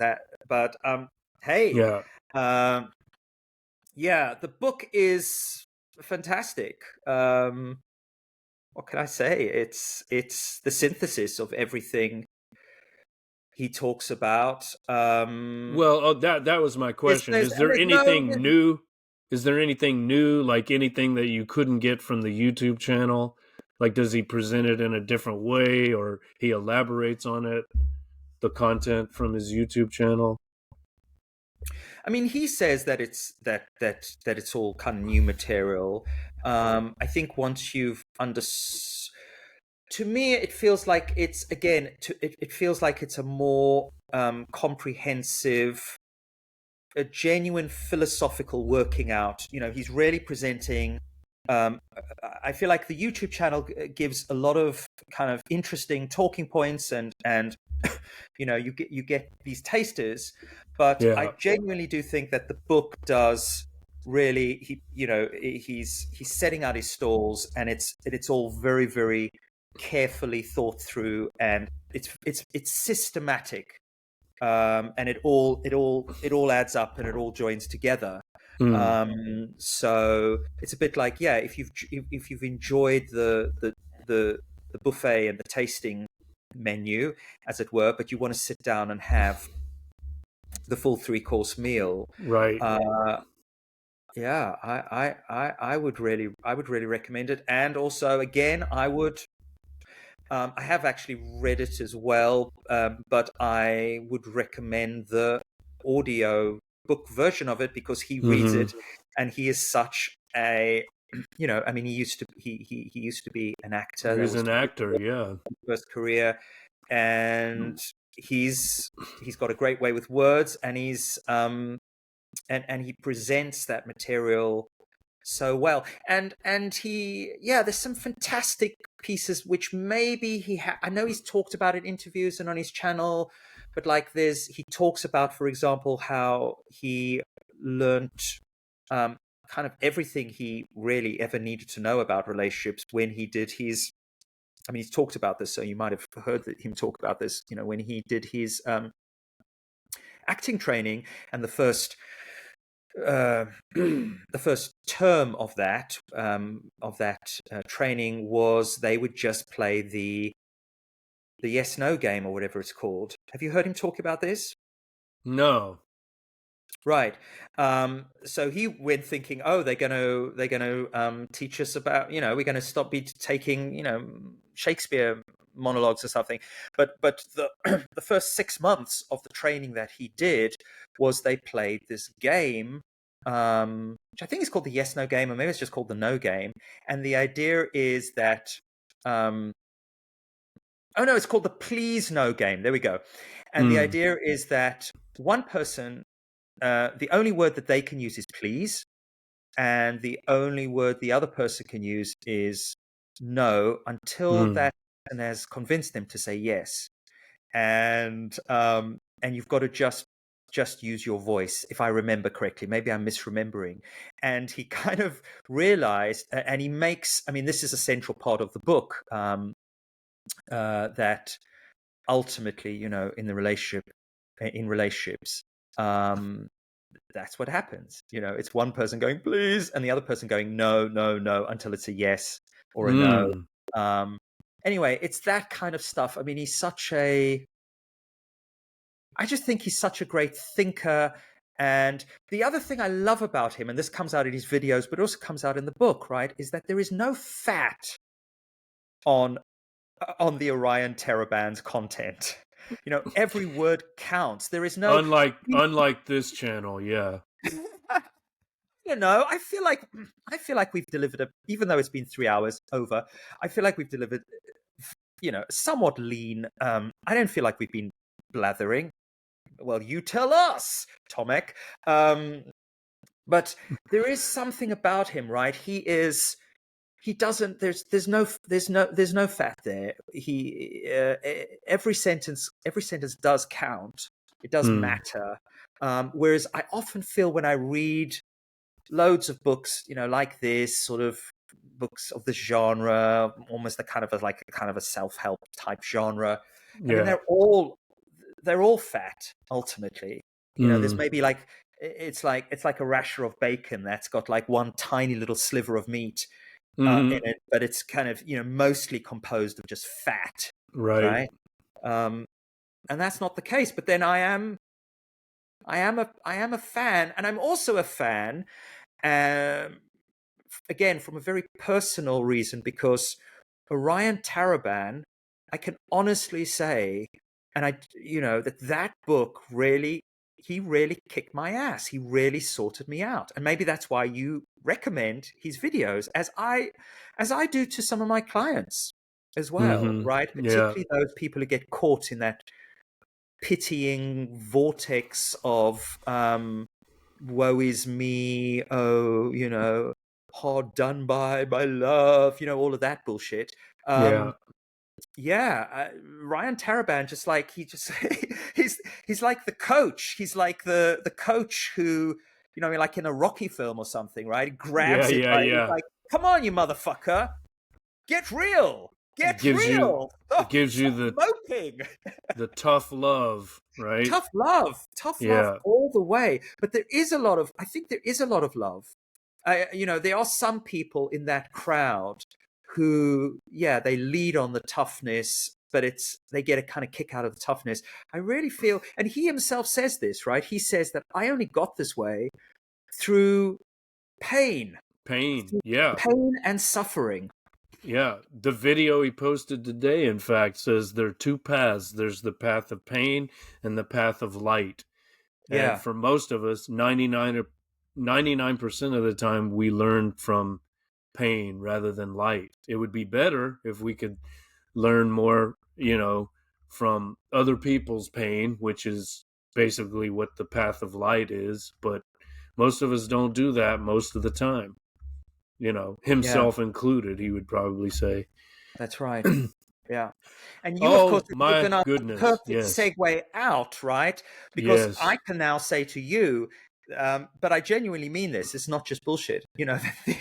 These last 3 hours, I have been looking forward to this chat all week. But this last 3 hours has been, for me, zero pain. It's been literally all light. Because what's not to love, right? You're talking about books that you really love. Um, and able to also, blab on about yourself, one of my favorite subjects, which I'm sure you will relate to, right? Because us fours and eights, we can lead in that way. And it's been fucking amazing. Thank you. Well, thank you. And you've given us, all of us who are listening or otherwise consuming Tomic and this Rob, content. basically. Yeah, well, Tomek has sent us some messages. Maybe I should read those before we close out. Yeah. What does Tomic say? He says, love is the answer. I think I shared that one. He says, Steve is no pimp, ladies and gentlemen. That's in reference to your comment that you refuse to pimp Oh, okay. yourself on your channel. He says, please. I guess that's in relation to the please no game. He says, blather all over the place. Need to wipe myself down to get it off me. And then apparently he signed out. So I don't know if he's still there. But yeah, you've given us a lot of great recommendations. I'm gonna definitely try to get a copy of Simon Critchley's On Mysticism and his Bowie bio. I'll try to check out Annie Bott. I might look for this Number 9 Dream book by David Mitchell. What else is on my list here? Gotta listen to the Elvis Costello song Useless Beauty. Yeah, great Um, song. Are you a Costello fan? Because I'm a I huge Costello fan. I'm not as familiar with his catalog as I should be, but yes, I very much like him. I've seen him live. Mm. He was fantastic live. I saw him in Houston. Great show. Um, so yeah. Now let me do some pimping just to close this Pimp out. away. This has been Books Are Burning, episode number whatever, maybe lucky 13. Are we that far along? But yeah, please be sure to subscribe to my Substack at markwillwright, WRITE.substack.com. This has been streaming in its raw form on YouTube. My YouTube channel is at Mark Will Write, Write. Soon there will be a cooked version And I'm going edited to cook by, this. Yeah, I'm going to cook. cook the shit out of it, because there's It's a going to be even lot of fat. longer. The cooked Oh, version is going even to be like longer. 10 hours long. No, no, Oh no. The cooked dear. version, no, the cooked version. No, the cooked version. I'm not going to. I'm not going to. I'm not going to remove anything. I'm going to add a few little funky little pieces, but I'm not going to remove anything because I genuinely think that, you know, certainly for me, I don't know what for you your channel is about, but for me, my channel is as much like, when I die, I just want something floating around for the next maybe decade or so, because I don't feel like the human race is, I don't believe there's going to be a YouTube or a human race to actually watch anything on YouTube in 100 years time, or even less so, but at Yeah. least maybe for a decade or so. I just like the idea. It is a bit narcissistic or a legacy thing, for me anyway, to think, wow, why not? Oh, This, you know, indeed. Yeah. why not have a few silly videos of me doing my idiotic thing and someone going, who's this arsehole? Right. And so I want the whole fucking thing. I want this, because this conversation, you've allowed me to encapsulate not just a year of reading, but actually, as you've seen, right, 3 years of pretty painful living, and it allowed me to encapsulate it in a way that I haven't been able to actually encapsulate it ever before, and for that it's been actually deeply therapeutic and glorious. So thank you. Well, I'm glad to hear that, and for me as well. Whether or not others relate to it, well, that's their business, not ours. As Dr. Orion Taraban says, if you find this content useful, or what does he say? Does this fit with your own experience? If you find this content useful, please send this video to a person that you Right. think might benefit from it. So, yeah. Yeah. All Well, right. Well, I guess cool. we will see each other again tomorrow when we do your That's T right. We're doing a and rematch. E. Jesus, we really are going hard. We're going full on. Yeah. Yeah. Yeah. Mm. All right. Well, I look forward to it. Yeah. yes, me too. And after I stop recording here, we can talk briefly about how we'll Yeah. Let's set that up. Okay. organize that. So Great. thanks again, everyone. My guest has been Steve of Idiotville on YouTube. I'm Mark Will. This has been Books Are Burning. Farewell.